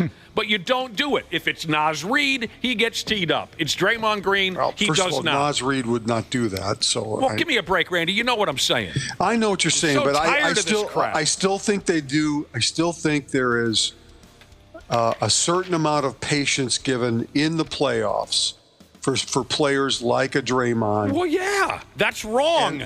That is wrong. Wrong from your side, not wrong from the other side. But I'm just saying they understand the severity of giving him another technical foul. And they're trying very much to not have to do that. Because the league wants him to stay in the game. Well, because I think they want their superstars on the floor. It's so stupid. Yeah. Game 3 Saturday night. Woo! Night. I added some Ric Flair in there for no good reason. If someone else wants to mention that Michael Irvin was at the game last night, go ahead. I couldn't possibly care less about anything in the entire world. A little ant time right now. Got to get a picture in with the Hall of Famer. Yeah, what was he? That was so random. Yeah. I don't know why he was there, and I don't care. Right. You know, if we're in L.A. or New York, you're like, okay, I understand. But, I mean, why would he come here? After the game, Anthony Edwards says that they're friends, which is very disappointing to hear. Tonight, Cavaliers-Pacers, Game 3 in Indianapolis, with the underdog leading 2-0. Going back to their home court. And Game 3 of Thunder Nugget. Yeah.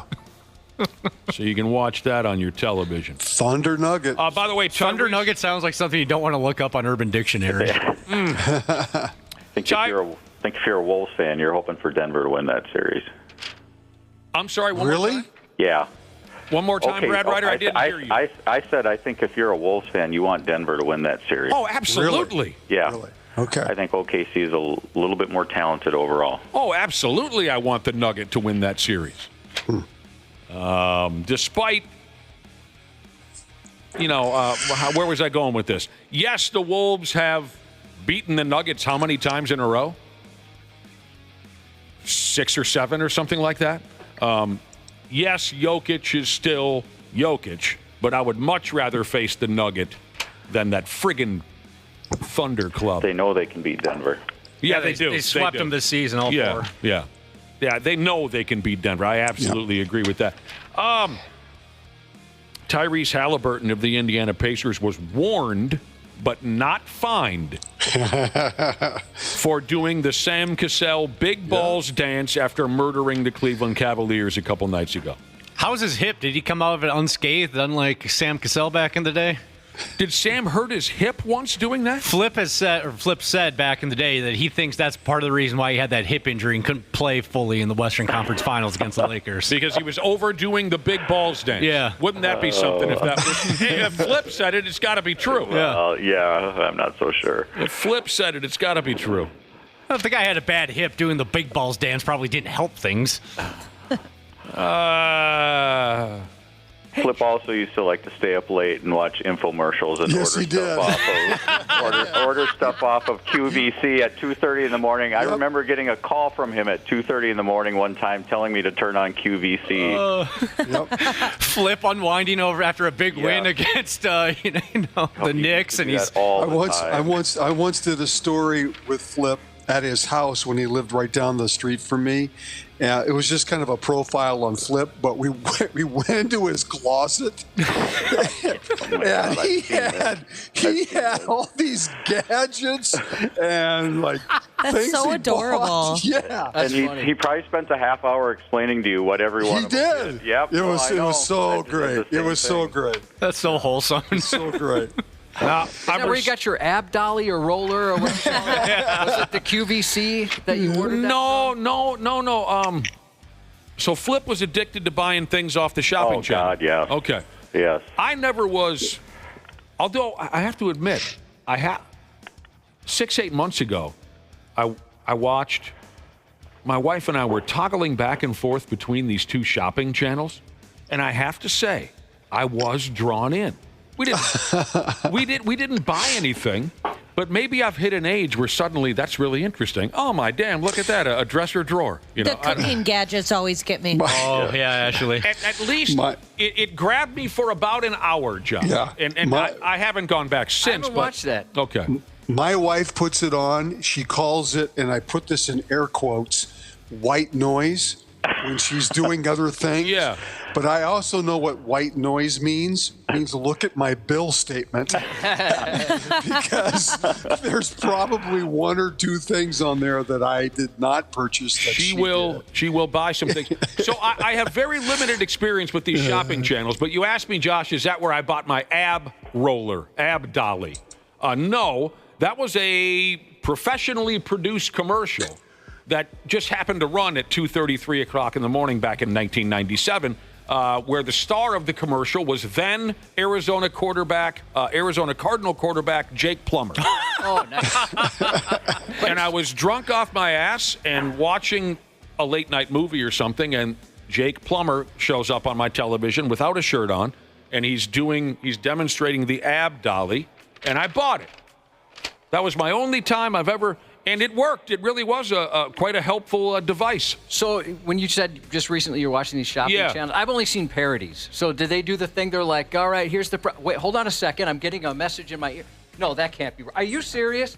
We're going to let that go for 20% off right now. Oh, yeah. They do. Yep. When I was watching, it wasn't that cheesy. They didn't do that? It was just basically straight up informational on the items. They didn't get really cheesy, but it sounds like the rest of you have seen that type of thing. Yes. I haven't seen that. Oh, yeah. They busted all the old school gimmicks. All right, I got to thank the Brotherhood. They sent me a link. Thunder Nugget is on the Urban Dictionary with 2 definitions. Oh, no. Okay.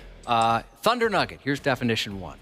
A bowel movement with such force and sound, it creates a booming fart combined with a missile-like displacement. Oh, wow. Like here, and then they use it as an example. Stuart dropped such a thunder nugget that our neighbor Chris heard it next door.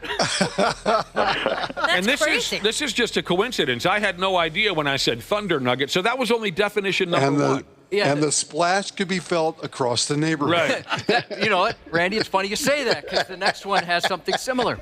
Thunder Nugget definition 2. When you force a silver dollar-sized turd out of your bunghole, which takes your breath away, and then hits the water with a deep impact sound, thus creating a few beads of sweat on your forehead, causing the water to splash back directly into your butthole. Oh. That is a thunder nugget. That's kind of like a natural Bedora, right? A nice bidet, yeah. Or bidet, yeah. And apparently they say thunder nugget. Here's the danger of a thunder nugget. It can cause your feet to fall asleep in the toilet. We've all been there. What the heck? This is from Urban Dictionary, so it's got to be right. That is crazy. Oh, my God. We had no idea what we were doing. We had no idea what direction that would... You never know what you're going to learn on this program. All right, a couple people have texted this morning, and so I have to go in this direction now. And it's something that my wife brought up last night. We're watching the game, and she says, oh, Chef Reactions guy is at the game. And I said, who is Chefy Actions guy? And she said, not Chefy Actions, it's Chef Reactions. And I asked her, I have no idea what that means. And she said, he's some internet guy. A couple people have texted in about it. They want us to mention that Chef Reactions guy was there. Josh, are you familiar with that person? No. Anyone familiar with that person? Yeah, he's very, very big on the internet. I looked him up, but before this information, I never knew who he was. And I think He's one of my favorite people on the internet. He's one of your favorite people on the internet. By far. Okay, well, I can't remember the explanation from my wife last night because we were making out. Yeah. You don't do that. Who is this guy? What does he do? So he basically, I mean, it's in the name. So he basically watches other people's videos of cooking, and then he will rate it from 0 out of 10 to 10 out of 10. He's very sarcastic and very funny, and he's basically kind of mocking these homemade recipe videos. You know, somebody's making a casserole and they're dumping a bunch of ingredients in. And He doesn't always mock them, though. Some of them he's like, dude, 12 out of 10. Yeah. I would eat the heck out of that S. Okay, so he's a comic, or He was just a chef, and he decided he had a bet with one of his cooks, one of his fellow cooks. She was a young girl she's trying to make on TikTok. And he made some bet about, but he goes, I can make some videos, I could get a bunch of hits. And so he started doing this and just reacting to these videos, and they got really popular. Right. And he's kind of well-known here because he said over the summer, he goes, I want to go to a state fair. Which state fair should I check out? And, of course, every Minnesotan on social media was like, you got to come to the Minnesota State Fair. So he came here, made a bunch of videos at the state fair, and people really dig him around here. And then recently, then he decided to jump on the Timberwolves bandwagon. What time is it? He recently jumped on the Timberwolves bandwagon. So you don't know anything about him? Yeah. All right. Enough people texted where I wanted to see what you knew about him. Sounds like a couple of you you're pretty dialed in. One more basketball note for you, Randy Shaver, Brad Ryder. Some are saying that LeBron, and then, of course, naturally Bronny, too, are going to ditch baby nuts Luka Doncic this summer and go back to play for Cleveland for a little while. LeBron's going to do that? And naturally Bronny as well, yes. Kind of seems like the natural conclusion to his career. Wouldn't that be something if they ditch baby nuts? That would be hilarious. I've also read some things where they're going to try to trade for Giannis. Giannis. The Lakers are going to go after Giannis? Yeah, and have those three be their three. Interesting. All right. I love seeing a series sweep from the Twins. What could the Lakers possibly have to give up? I saw a couple stories. Yeah, I know. I thought the same thing, but I saw a couple. They'd give like Austin Reeves and a couple of first-round picks and somebody else. And there's no way Milwaukee's doing that. Oh, all right. Love seeing a series sweep from the Twins. Nice work to sweep Baltimore over the last 3 ball games. Brooks Lee put together a tie-breaking 2-run double with 2 outs in the 8th, and that was a huge factor in the Twins winning 5-2 yesterday over the Orioles. They're up to 5 straight wins now. And they need him because this division is all of a sudden getting really, really good. Mm-hmm. Yeah. At the standings. I mean, 3 teams ahead of them are all winning, too. So. I noticed that. Suddenly the AL Central isn't so average. No, not at all. In fact, I would say the AL Central is going to be the most competitive. Yeah. I mean, there's only 2 teams in the East with winning records. There's only 2 teams in the West with winning records. And a couple of those teams barely are over 500. The Tigers are 12 over 500. The Guardians are 7 over 500. And so's Kansas City. Yeah. I mean, talk about a difference in what we've talked about early in the season about what this division could look like. Right now, the AL Central and the NL West are the best 2 divisions. Yes. So here's the deal. Up next, the Twins will start Chris Paddock tonight to open a 3-game home series against the San Francisco Giants, who are having a great start to their season. They're very good. But I love seeing a sweep 5 in a row. Twins pitchers entered yesterday's game with the 5th best ERA in the American League and the 4th most strikeouts. The Orioles were last in both categories going into yesterday's game. I mean, Bailey Ober wasn't terrific. Somehow Baltimore went 1. Is this accurate? Baltimore went 1 for 10 with runners in scoring position yesterday against Bailey Ober. Jesus, they suck. Well, that's a little bit of a surprise that they're not playing well this year either after the last couple of years. The last place Pittsburgh Pirates fired their manager, a character by the name of Derek Shelton, who's been around for 9-10 years already. He was a bench coach with the Twins for a while, I think. Oh, yeah, that's right. He was. Yeah. Chet Lemon is dead at only 70 years old. Yep. Played good a long player. time. He was a very good player. Long time in the bigs. White Sox, Tigers. Of course, he was a member of the Tigers when they won it all in 1984, and he was with the Tigers when they faced the Twins in the 87 American League Championship Series. After baseball, he became kind of a mentor coach with a traveling baseball team down in Florida, and he created, from what I understand, from what I read yesterday, just one of the most well-respected youth baseball programs you could ever see down there. And a lot of kids who are now grown folks who played for Chet Lemon said he was a wonderful guy that taught them many wonderful things. So I'm sorry to hear that Chet Lemon is gone at only 70 years old. That 87 Detroit Tigers team, that 84 team, that whole mid to late 80s Tiger, they were great players on those teams. That's one of those teams you could name every single person in their lineup. Yeah, give it a shot, Brad Ryder. All right. Let's start with the infield. Well, wasn't Lance Parrish your catcher?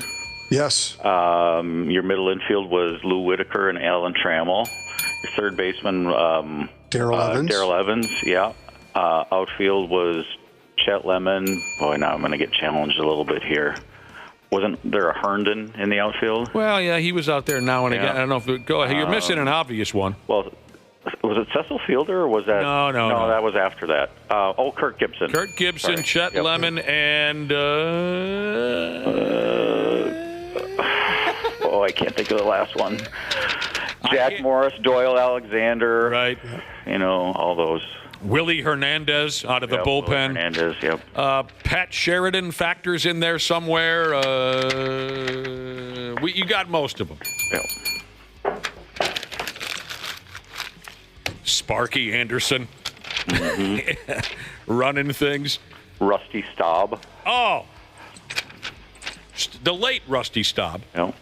Still a legend in Montreal, where they called him El Orange. That's a fact that nobody could possibly care about. You could be making that up. I don't know. I'll take your word for it. Because of his red hair, and he was a terrific player for them, and they called him Le Orange.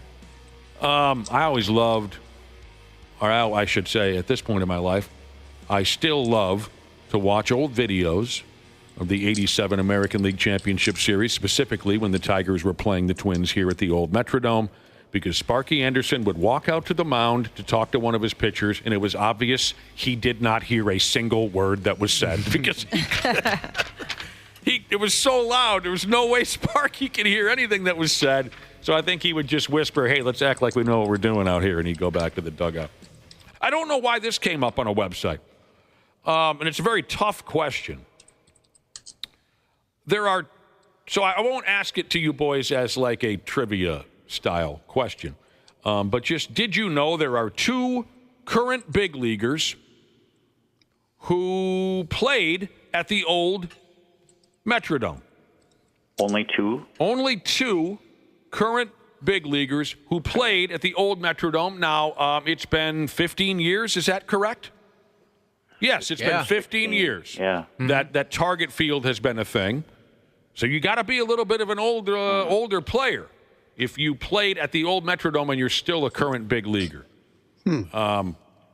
It's very difficult, although they're very recognizable names, but you're having to try to sort through hundreds and hundreds of guys. And with, middle relievers and all these characters like that, it could be anybody. But they are very recognizable names. They are Andrew McCutchen. Oh. Who played at the old Metrodome. Did he played in the American League then, though? No. No, he's still with the Pirates. Yeah. Okay. Let me take a guess at the second one. Go ahead. I'm only because he's old and he's been around and he used to play in the American League. You already got Verlander? Pardon me? Justin Verlander. That's right. Yeah. Nice job, Brad. Good one. Andrew McCutchen played at the old Metrodome with the Pirates, and he's on that club still today, although where the hell did he go there for a few years? I can't remember. McCutchen went somewhere else for a few years, and I can't remember where he went. Justin Verlander, of course, he was playing for the Detroit Tigers. Now he's where the hell is he now? I can't remember. Houston? No. He went somewhere else, too. Yeah. Oh, San Francisco. Yep. Yeah, right? Who's in town this week? Yes. Right? Yeah. Yes. McCutchen went somewhere else for a few years, and I can't remember where he went. Justin Verlander, of course, he was playing for the Detroit Tigers. Now he's where the hell is he now? I can't remember. Houston? No. He went somewhere else, too. Yeah. Oh, San Francisco. Yep. Yeah, right? Who's in town this week? Right? Yeah. Yes. That was a long time ago now. McCutchen bounced around more than I thought. He played for the Giants, the Yankees, the Phillies, and the Brewers before going back to Pittsburgh. Criminy. Yeah, I never could have told you that. How old was Kate Upton when he pitched here in the Metrodome? Oh. Good question. Yeah. I heard a story about Justin Verlander from one of my buddies at the Boom Boom Room back in the day when he was pitching for the Tigers. Apparently not apparently, legitimately, the Tigers were here in town for a series against the Twins, and Verlander walked into the boom boom room up to the front desk, and he said, "Are any of my teammates here yet?" And the security guy said, "Well, that depends. Who are you?" Oh, well, you know. And Verlander rolled his eyes and walked away. So pathetic. He knows who I am. Not everybody knows. Yeah. If I was out in public in a place that wasn't a baseball field, I'm not 100% sure I'd recognize, oh, that's got to be Justin Verlander. I might say that to him even if I knew who he was. Oh, yeah. It's just a story I heard, that's all. Yeah. Hockey last night, the Capitals beat the Hurricanes 3-1, so that series is square. The Oilers beat the Golden Knights 5-4. The Oilers lead that series 2-0. This is kind of cute, I guess. Marc-Andre Fleury has been told by Bill Guerin that if he wants to stick around and keep like a fake job with the team just for laughs and so they can have beers together, the job is there for him to take it. That's cool. He said he's going to stay in town. His kids love it here. Yeah, I mean, he could, go ahead and be a goalie coach or something, but I'm sure they'd give him one of those just come to the golf tournament type jobs. Yeah. Exactly. Community ambassador, yeah. Ambassador. Did I also say that, or see that he would accept the job, but he doesn't want to deal with the media? Is that a job that doesn't work with the media? Oh, I don't know about that. Yeah, I thought I saw where... What, Marc-Andre Fleury doesn't like the media? Well, yeah, I think... Only idiots take jobs that works with the media. Hey, the media. The jackals. Yeah. Media jackals. Like you, Pat Kessler. He didn't hate Pat Kessler? I don't know if he did. I mean, Pat Kessler, I think it was a love-hate relationship. Yeah, I thought we had Pat on the air, and Pat said that they had their bad moments, bit but of a also rivalry, but I think they got along for the most part. Welcome. This is Jesse hosting a press conference back when he was governor. Welcome, everybody. And you too, Pat Kessler. We talked to Pat. He's a nice guy. Oh, yeah, he's a funny guy. Yeah. We met him at that SummerSlam press conference. Oh, boy. God, anytime you guys talk about that, I just get so jealous. Oh, the SummerSlam press conference. You guys were at the press conference. I was standing outside watching the wrestlers come in through the gate, driving their cars in. Nick was getting yelled at by Stone Cold Steve Austin. That's the coolest story ever. And then we met Pat Kessler. He lit me up. The rattlesnake lit me up. He even stole a line from The Rock when he told me to sit my candy ass down and shut up. I would be smiling ear to ear with like a single tear coming down my eye out of happiness. Oh, I was sitting next to Nick. Both of us were. We were so excited. Oh, that's so cool. Just feet away. We were just feet away from the following. Stone Cold Steve Austin. The Brahma Bull, otherwise known as The Rock. The Undertaker. Cool. The $1 billion princess, Stephanie McMahon Helmsley Levesque. Bet she was looking gorgeous. Yes, she was. The completely unnerving and creepy Vincent Kennedy McMahon. And Fancy Ray. Nice. I love Fancy Ray. And Pat Kessler. That was the star-studded. Fancy Ray was there. Further hockey note here, the Anaheim Ducks are expected to name Joel Quenneville their next coach, and nobody's happy about it. Gosh, has that guy been around or what? Yeah, he's been around, Skis. And I had forgotten all about this, but he was involved in one way or another in some sexual abuse scandal when he was coaching with the Blackhawks. Oh, that's 10-some-odd years ago. And the Ducks say, hey, look, we did our background checks. We're comfortable with what he's told us about the sexual abuse case, and they want to hire him to be the coach, and they've got every right to do that, but their fan base isn't exactly pumped about it. So there you go. We want to say good luck to everyone who's heading out of town for the Walleye opener. Yeah, have fun. That sounds awesome. Yeah. And it's Mother's Day weekend. Josh, do you want... I know we already went through this morning, but do you think Randy Shaver and Brad Ryder should be reminded by Mr. T that you should love your mother on many different days, not just on Mother's Day. You should call your mother and tell her that you love her, not just on Mother's Day. There is a long list of separate days where you should. I think it's a good lesson no matter what time of year it is. Yeah. Yeah, let's see if I can find it again. Mr. T right here loves his mother so much. I wanted my mother to know that I love her every day. Yeah. And not just on her birthday, not just on Mother's Day, not just on Valentine's Day or Christmas Day, but I love my mother on President's Day. Now stick around to the end because there's a surprise. I love my mother on Election Day, on Labor Day, Independence Day, Columbus Day, Earth Day, Memorial Day, Flag Day, Groundhog's Day, April Fool's Day, New Year's Day, St. Patrick's Day, and yes, even on Father's Day, I love my mother. He hit them all there. Yeah, he really That's did. good. That's good. I'll say it again. The world's going to stop spinning. For a brief period of time, the world will stop spinning when that man dies. He's one of the greatest Americans to ever live. I'm with you on that. Mr. T. He's 72. Oh, he's got a ways to go yet. Yeah. He's got a ways to go.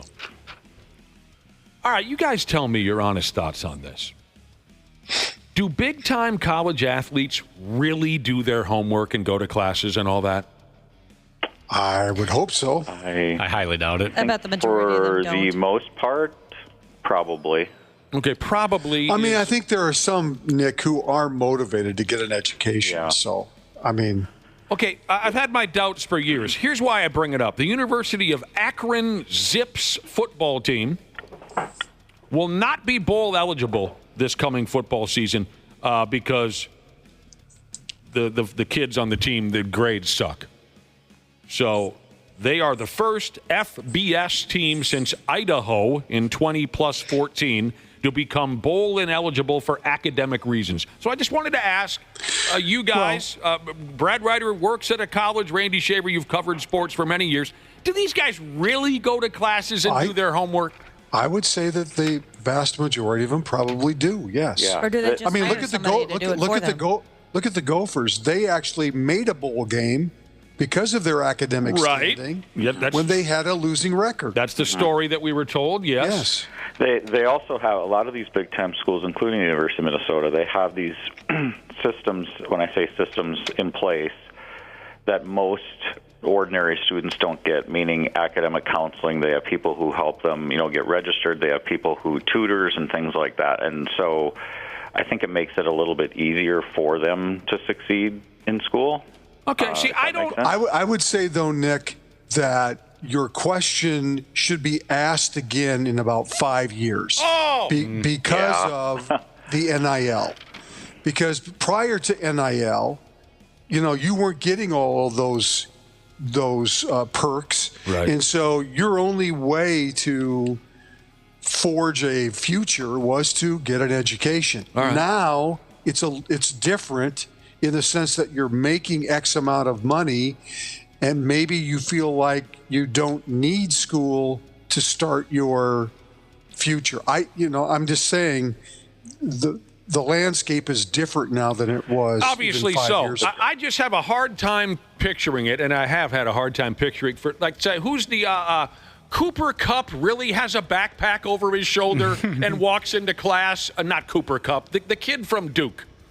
Cooper Flag. Cooper Flag. Yeah, sure. He's really handing in a book report on Friday with everybody else. So and I'm not saying he's not, but here's an example of maybe where he wasn't. Maybe, fall semester, for example, he's probably making sure that he does well enough where he's eligible to play. And did he go to school? Did he go to class spring semester? Who knows? See, that sounds shady to me. And there's no way that the teachers aren't cutting them breaks that other normal kids don't Shador get. Sanders is going up to the board and doing some arithmetic problem. Well, that's the thing, too, is these guys, since the dawn of time in college sports, they're not taking, advanced, computer science. They're not. They're taking some pretty soft courses. All right. Yeah. I don't think you can say that universally, but I would say for the most part. I do think it depends on the individual. Obviously. That's right. So, how do you spell soft in that situation? Is it SAWFT? Soft? Yeah, that sounds right. This is silly, but very predictable and very common. Manny Pacquiao is coming out of retirement to box again for some ungodly reason. I think because he's running for governor or something. The only reason I'd care about a Manny Pacquiao return if he's going to use the purse to refund all of us who spent $80 on that fight against Mayweather. That was a terrible fight. There should have been a class action lawsuit. Pacquiao is set to fight someone called Mario Barrio. Barrios? Mario Barrios? Nobody cares. I was kind of worried you were going to say one of the Paul brothers. Oh, yeah. Nobody cares who Manny Pacquiao's fighting. I just wanted to hear him say. Nick, before we walk away, can Yes. I do a little shout out? And I think Brad will appreciate this too. We would love it. My congratulations this morning to Mark Ryan. Oh, who yeah. announced his retirement at the University of Minnesota. Mark has been a part of the sports department there for 36 years. He's one of the people that I first met when I came here, when I started covering the University of Minnesota, and I love the guy. He's a great guy. He's done such good work at the university for so many years, and I just want to say congratulations to him on a great career. I'm actually embarrassed that I didn't bring this up because literally, without Mark Ryan, I don't work in sports. Yep. Because he hired me as an intern at the University of Minnesota. When I got out of college, he hired me for my first full-time job at the University of Minnesota. So without him, I do not have the career that I have. So. Well, we wish the guy the best. You both have known him for years and years, worked at the U of M for 36 years? Yep. Yes. Wow. Awesome guy. Yep. Gonna miss him. You think he, on his way out, he goes to just one hell of a blowout frat house party or something? Hell yeah. He looks young enough yet where he probably could. Ducks in and just says, how much for a glass? When you guys come to my event, my gala event, yes, and you go to my silent auction, and you see all of those things from the University of Minnesota, all those signed memorabilia pieces, that's Mark Ryan. Oh, no way. Mark Ryan. Thank you, then. Mark Ryan has done that for me for I don't know how many years, and I have nothing but just gratitude to Mark Ryan. He's one of those guys you never obviously hear about because you're all kind of like, who is that? But without him, they will notice a difference. Good for him. He will be missed. Congrats, Mark Ryan, and have a great weekend, Randy Shaver, Brad Ryder. Right. Thank you. You too. We'll be back in a few minutes on the Half-Assed Morning Show. The 93X Half-Assed Morning Show. Well, if it isn't our wonderful podcast listener, the ones that all of us on hams love the most. Dana here to give you a little gentle reminder to hit up our friends at Standard Heating and Air Conditioning and tune up that AC before it fully turns into crotch soup season. June through August are Standard's busy season for getting AC units up to snuff, so get ahead of the curve and have them ensure you don't have a summer where you pit out every shirt you own. Book in May during their pre-summer heat savings event, and you'll beat the rush and save yourself some walking around money. Call Standard Heating today or visit standardheating.com. Enjoy the show. We sincerely appreciate you checking us out each and every day. No Contest Wrestling. O'Shea Jackson Jr. and TJ Jefferson with the biggest names in the game. Give it up for the Dark Angel. First First. I can believe it. NXT double champion. Welcome to King. Lex is king. I don't know if I'd be where I'm at now if I didn't take the path that I took. Ladies and gentlemen, Jada Parker. What made you, after the soccer career, go WWE? The answer I always have to that is like, why not? The No Contest Wrestling Podcast, part of the Rich Eisen Podcast Network. Follow and listen on your favorite platform. Half-Assed Morning Show 93X. All right, sure. Friday. Thanks, everybody. The 93X Half-Assed Morning Show thanks you for listening. Some of you might only be listening in order to get a shot at this mental Pantera thing that we got going. And we're grown folks around here. We're fine with that. We don't blame you. These types of giveaways don't come around too often in this miserable business. Does it, Josh? No, not. This is awesome. Some of these contests lately have been almost concerning. Like ratings must be bad with how many cool things they're coming up with. Sometimes it means ratings are bad. Here's the setup. Pantera going on the road with Amon Amarth. Folks are saying this is the heaviest tour of the summer. And we're looking forward to sending someone to see a show on their U.S. tour. And the cool part about it is you can take your pick. Pick your show. A trip for two, including flights, hotel, premium tickets to see the show, Pantera Ultimate Meet and Greet, something called the VIP Black Carpet Treatment, which sounds dangerous, and you'll get to meet the band. Now, our text number for this Pantera prize is 95819. We need you to text the national keyword primal, Primal. Text the national keyword primal to 95819. Do it now to enter for a chance to win.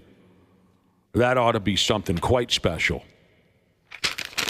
I was looking at their concert schedule to see, well, what would I pick if I won this prize? And I think I'd go to their August 7th show at something called Target Center in Minneapolis, Minnesota. But I was going to say, Josh, for you, ideally, they'd be playing like the Dakota County Fair or something. So you wouldn't have to leave Egan. Oh, man. August 7th, huh? All right, good luck again. The word is primal, and the number is 95819. I've got 2 words to describe that Pantera tour, Josh. Let's hear them. 2 words. Mostly dudes. Yeah, that's about right. And that's okay. I'm just saying. I remember back when Twisted Sister was hotter than hell in the mid to late 80s. And in magazine interviews, Dee Snider, usually, the lead singer, there'd be a quote in there where Dee Snider would say, "Are there any women that want to come and see our shows at all? Can we just get a couple of women to stop by the show?" And that happens. You know, certain types of music draw in one sex versus the other. You know, certain types of music don't appeal so much to, like, what would be a band where it will be mostly gals? Probably a boy band? Well, yeah, like at Lilith Fair, you're probably not going to see a ton of dudes at a festival like that, I'd imagine. There were a lot of videos that went viral over the summer when Taylor Swift was doing her big tour, where it would show a contrast between the line for the women's bathroom and then just cobwebs in the men's bathrooms. Yeah, she makes music for women. Is Lilith Fair still a thing? I couldn't tell you. I remember that from 25 some odd years ago. I didn't know if it was still a thing. Yeah, boy bands. I mean, like a Katy Perry. Something like Perry. that, maybe be Beyonce. Sure. I don't know about Katy Perry. Oh, really? She's got more of a mix? I just think that men are so obsessed with the way she looks that there's a pretty good chance they're pretty even there. I went to a Britney Spears show 25 years ago. It was mostly 12-year-old girls. Anyway. Yeah, that's the other thing, right? Hopefully. If you go to a Cheetah Girls concert back in the day, you're not going to find a lot of dudes there. Or it's just moms taking their daughters. I don't know Cheetah the Girls. Cheetah Girls. Tell me about the Cheetah Girls. It's Ashley's generation and a little younger. They were a singing group? Yeah, they had a couple movies, too. I was very into them. I've never heard of them. By the way, if you're a Theo Von fan and you like prizes, check out our podcast today. We're going to give away tickets to see him at the X in June. He's absolutely hilarious. Well, I know a lot of people, we get texts on that a lot saying, "Hey, are you familiar with this guy? He's very funny." I love watching his podcast. I was going to ask if you watched that at all. It's so good. Josh, do you anticipate that all the dudes at the Pantera shows this summer, do you anticipate that they all would understand and follow bro code? Oh, I think so. I think that's probably pretty universal at a Pantera show. Word is now, dudes have spoken, and they've revealed the most important rules of bro code. All right? You've heard it, I'm sure, once or twice. Certain people's version of bro code. These are supposedly the most important rules to follow. So if you're an older guy, I guess look at this as somewhat of a refresher course. If you're a young buck, pay attention. Maybe you're not at that age yet where bro code means too much to you. If you're a young buck, pay attention. Now, not more than a few days ago, we talked about the leave an empty urinal between you and the next bro gimmick. So I left that one out on purpose. We just cut that one. It almost goes without saying, I guess, to a lot of guys. So I left that one out on purpose because we just discussed it a few days ago. And I'm not saying I go along with all of these rules that were at least called the most important rules of bro code. I guess we'll find out where we all go with them. I'm not saying I agree. Some of them I don't really fully understand. But these are supposedly the most important rules of bro code. Here we go. Always wingman for your bro. Always be there for your bro as a wingman.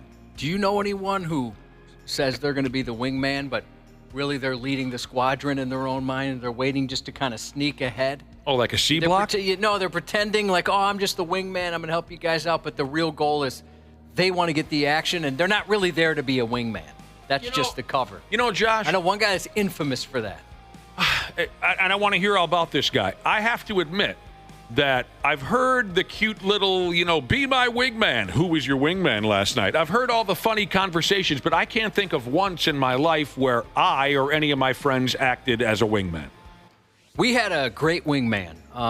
Gay guy, used to work here, absolutely gorgeous. And he would go out with us. The girls would be attracted to him. And he'd say, well, no, I'm gay, but my friends here would be interested. Okay. And there was no better wingman in the history of man than this guy. Okay. That's awesome. So tell me about this guy. You say he portrayed himself to be a wingman, but he was just there to get his own ass. Oh, yeah. So he'd say something like this. Hey, I'm going to go put in a good word for you.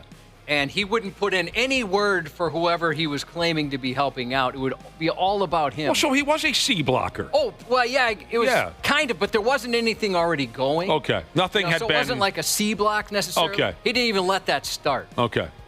Yeah, again, I don't know about you, Dana, but my pals and I never really played that game. It was always like a myth that there was, you and a friend would actually go out and one of you would act as a wingman. I just thought it was always a joke, so I couldn't share any stories that I can remember. Your best friend, Dana, is a beautiful and hilarious woman. Yes, Kelly. She ever played wingman for you? Oh, yeah, for sure. Absolutely. And then it's also, too, if you're already hanging out with a female, it makes other women at the bar think like, okay, if he has female friends, he must be legit. You know what I mean? Ashley, do you agree with that? No. Oh, you don't? No. I've always heard that from women. They're like, all right, if that woman can tolerate being friends with him, he must be an okay guy. I mostly think, and nothing, not saying anything bad about your friend Kelly. I absolutely love her. But usually if I see that situation, I assume that she has already slept with all of them. When you see, or that, why was he friend zoned? Yeah, that too. You're saying when you see a gal who hangs out with a bunch of dudes. Yeah, like she's one of the bros. Yeah, you think she's had sex with all of them. Yeah. Okay. Or at one point, they have all wanted to have had sex or have sex with them, and it just hasn't worked out. Okay. Everyone's different, and they all think differently when they see certain situations. So again, I would be happy anytime if one of my friends, maybe this whole wingman gimmick is just not part of my generation or whatever. Maybe it came along a little too late. I would be happy to play wingman for any of my bros. I'm not saying I'd be any good at it, but I can't say that ever once we were really in that situation. There was one situation. We always did our work on our own. Yeah, there you go. But there was one situation, I still give my buddy crap for this, where it was a wingman scenario. He called me up on a Saturday night and said, hey, I'm going to go meet up with this girl and her friends. I don't want to go alone. Will you come with me? I go, sure. Whatever, man. Let's meet up. Let's go. So we take an Uber out to Northeast. And I said, so tell me about this girl. She goes, yeah, she's really pretty. She's got cool friends. Her and her friends were at the zombie pub crawl tonight. So we're going to go meet up with them. So we go and meet up with her friends, and they're all decked out in full-on zombie gear, fake blood, scars and stuff. I'm like, what was your end game here? Are you looking to hook up with a zombie tonight, man? You knew who she was. Don't ever invite someone. Don't ever invite someone to a friggin' zombie bar crawl unless they are completely aware of what's coming. Right, and he told me, he goes, her friends are so pretty, you're going to love all of them. They're all dead. They all look dead. You can't even tell. Fake scars and pus coming out of their faces. I'm actually into that. All right, the next bro code rule here that has been established as the most important is if you borrow your bro's tools, you bring them back in same or better condition. Definitely. And I've never been in a situation where I've lent a tool and it came back, in worse condition, or vice versa, where I've borrowed one and brought it back in worse condition. Dudes know that. This next one is a little confusing to me. It's a picture of two men, and one of them, they're just looking at each other at a bar. They got a beer in front of them, and it says, "You good?" is a mental health check. Do you have any idea where they're going with that, Josh? Yeah, that's what you say, right? I mean, that's instead of like, hey, man, you seem a little down, and I'm concerned about how things are going with your life. Oh. You want to share some feelings with me. What you say is, hey, you good? Okay. In order to stay within bro code, you don't get really deep into details. You just ask, hey, homie, you good? Yeah, that's about it. Okay, I understand. That's how I understand it. Next, 2 pats on the back, no more, no less. And they're talking about hugging. Oh, my gosh. Come on, just hug. Yeah, I go as far as I want. And I'm also quite slutty when it comes to a hug. I'll let you pat me as many times as you want. Yeah, I'll let it linger, make it uncomfortable for a little bit. I'm not super comfortable with physical affection. And sometimes it's so awkward when I try and be. I screw it. I think it's all on me. You get nervous. Yeah, our boss, when he first came to town, you and I went out to dinner with him. Oh, by the way, it's his birthday. Happy birthday, Derek. We went out to dinner with him, and he was, he's a lot cooler, even though we're about the same age. You think he's cooler than you? Yeah, by far. Okay. And he had like kind of a cool, angling his hand down type of handshake, and I didn't know what to do. And so I kind of grabbed it weakly, and then he went in for a half bro hug. I ended up, I think, knocking him to the ground. He got a concussion. It was a whole weird thing. I often feel bad for you in those situations. Handshakes and hugs. You seem very uncomfortable with. I do get uncomfortable. Yeah. But okay, I think we're being a little overly insecure here to put a rule on hugs, 2 pats on the back, no more, no less. If it's a true old friend of mine, what am I worried about? We can hug as long as we want. Sure, if it's somebody new, maybe I don't want them to hang on to me all day, but okay. Let's roll through the supposedly most important rules of bro code. We've already gone through some. Sorry, you missed it. These are supposedly the most important rules of bro code. Dudes came up with this, and I guess we're all expected to follow.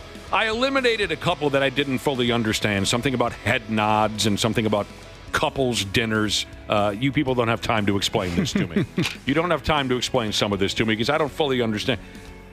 Here's the rest of the list, supposedly the most important rules of bro code. Never make your friend look bad in front of their girlfriend or wife. Jokes are fair game when it's just us, but around her, you act like a saint. I disagree with that one. 100%. That's fun. I love making my friends look like jackholes in front of their girlfriends and wives. I don't really I'm get eliminating this one, Josh. Yeah, crumple that one up. We got to make each other look like jackholes in front of our wives and girlfriends. It's what keeps us honest with each other. I can't imagine being more mad at someone simply because my wife was around.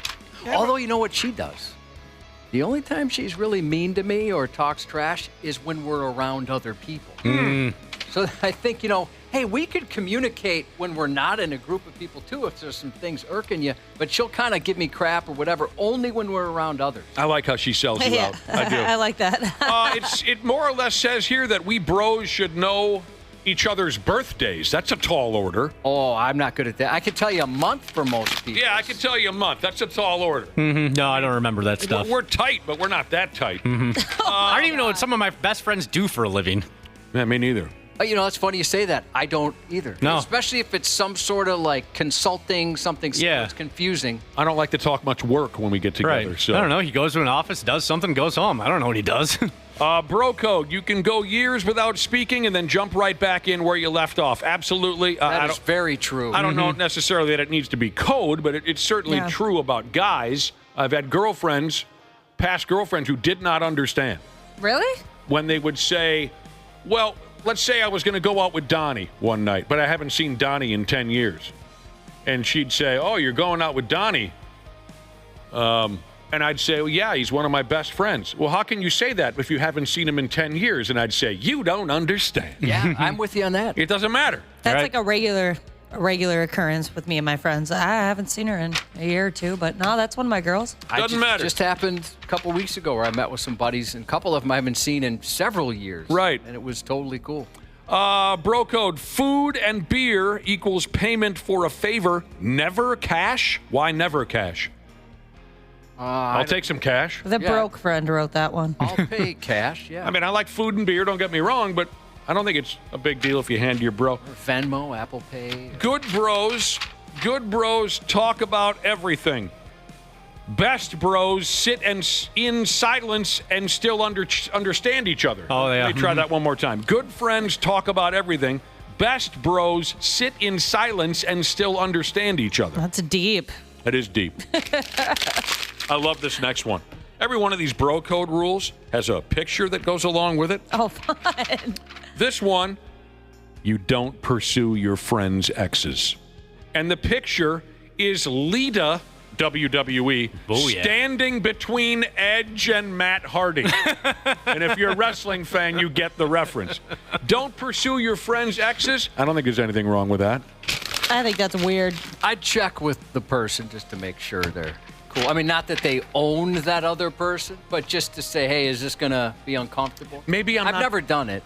Maybe I'm not the greatest bro. I think it all depends on the level of ex. Were they together for 7 years, or did they just kind of have a passing fling? I don't know. I always just thought it was weird to like hook up with somebody that your buddy also hooked up with. I don't know. Maybe I'm not the best bro because I don't see anything wrong with it. Woo-wee. In your opinion, they don't even have to be broke up. No, you don't have to be broke up to hook up.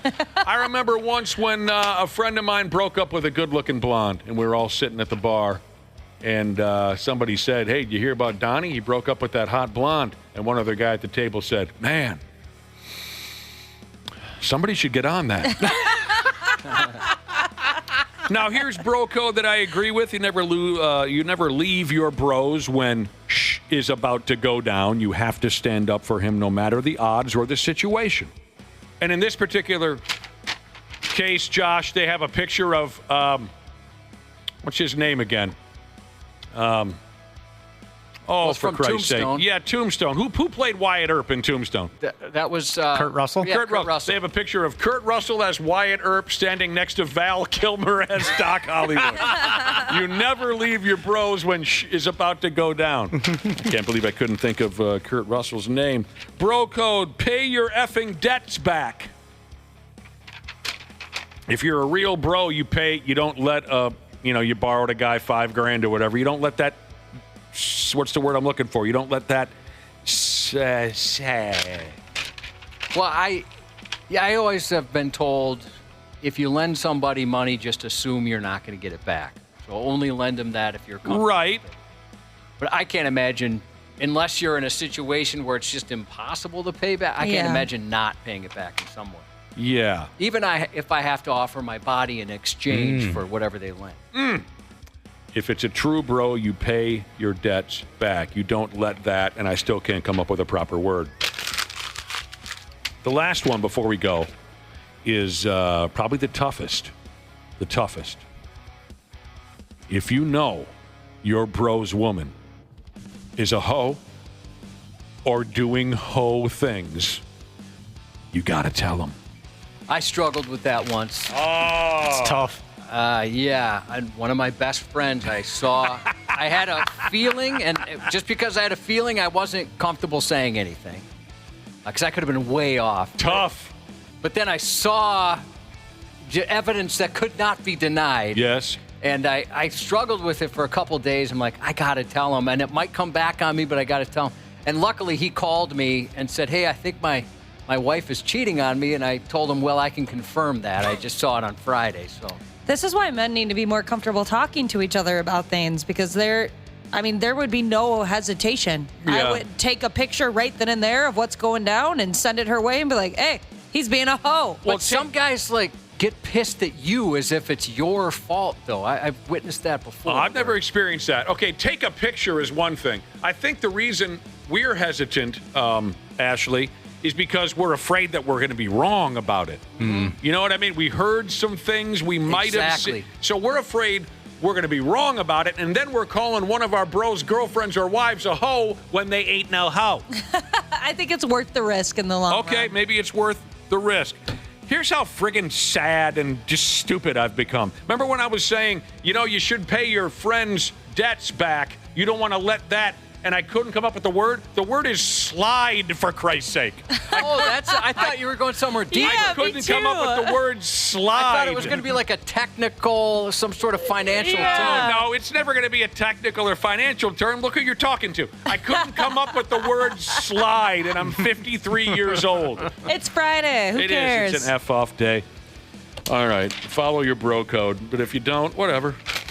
Well, maybe you just need have a little recreation this week. You and I can go to a park, and we could go down. You climb a ladder. For Christ's sake, what is it? There's like a tube that goes down, usually into sand. Just gravity drags your body down. That's exactly it. It's called a Sometimes it's made out of metal. It's called a smammen. A smammen. Yes. Yes. You go down a smammen. Jesus. We can go on a slip and I'm burned out. Yeah. Congratulations to Badass Austin. Just won his first Pro Formula Drift event last night in Atlanta. Oh, crap. Thank you to Adam, a.k.a. A-Walk, who let us know that. Very cool. A-Walk. Shout out to Jake, graduating from Madison tomorrow from your uncle, Keystone Light Jesus. Safe travels to Anti-Chibis Jesus, driving 18 hours back from Georgia. Oh, wow. Shout out to Mackenzie and the Girls Rock Running Group. Good luck at the 5K this weekend. Happy Mother's Day to Angie. All that from P-Man. Happy birthday to our boss and sometimes morning show co-host / lover, Derek. Happy 40th to BK that bitch. Their words, not mine. Happy 57th to Edward, 50 Shades of Sturgis Biker Daddy Jesus from his sugar mama, Jesus. Happy 53rd to Taxidermy Jesus tomorrow. Happy birthday to Paisley, turning the big 02 today from Dad, Gage the Landscaper Jesus. Sleeveless T-shirt Jesus texting a happy birthday shout out to his little man, turning the big 06. Happy birthday to you. Good luck to those slaying walleyes this weekend. And, of course, happy Mother's Day this weekend to all the smoking hot, super awesome moms in the sisterhood. Tomorrow's our Saturday, so hopefully we get to see you again on Monday. 93X Half-Assed Morning Show.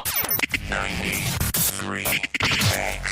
Well, if it isn't our wonderful podcast listener, the ones that all of us on hams love the most. Dana here to give you a little gentle reminder to hit up our friends at Standard Heating and Air Conditioning and tune up that AC before it fully turns into crotch soup season. June through August are Standard's busy season for getting AC units up to snuff, so get ahead of the curve and have them ensure you don't have a summer where you pit out every shirt you own. Book in May during their pre-summer heat savings event, and you'll beat the rush and save yourself some walking around money. Call Standard Heating today or visit standardheating.com. Enjoy the show. We sincerely appreciate you checking us out each and every day.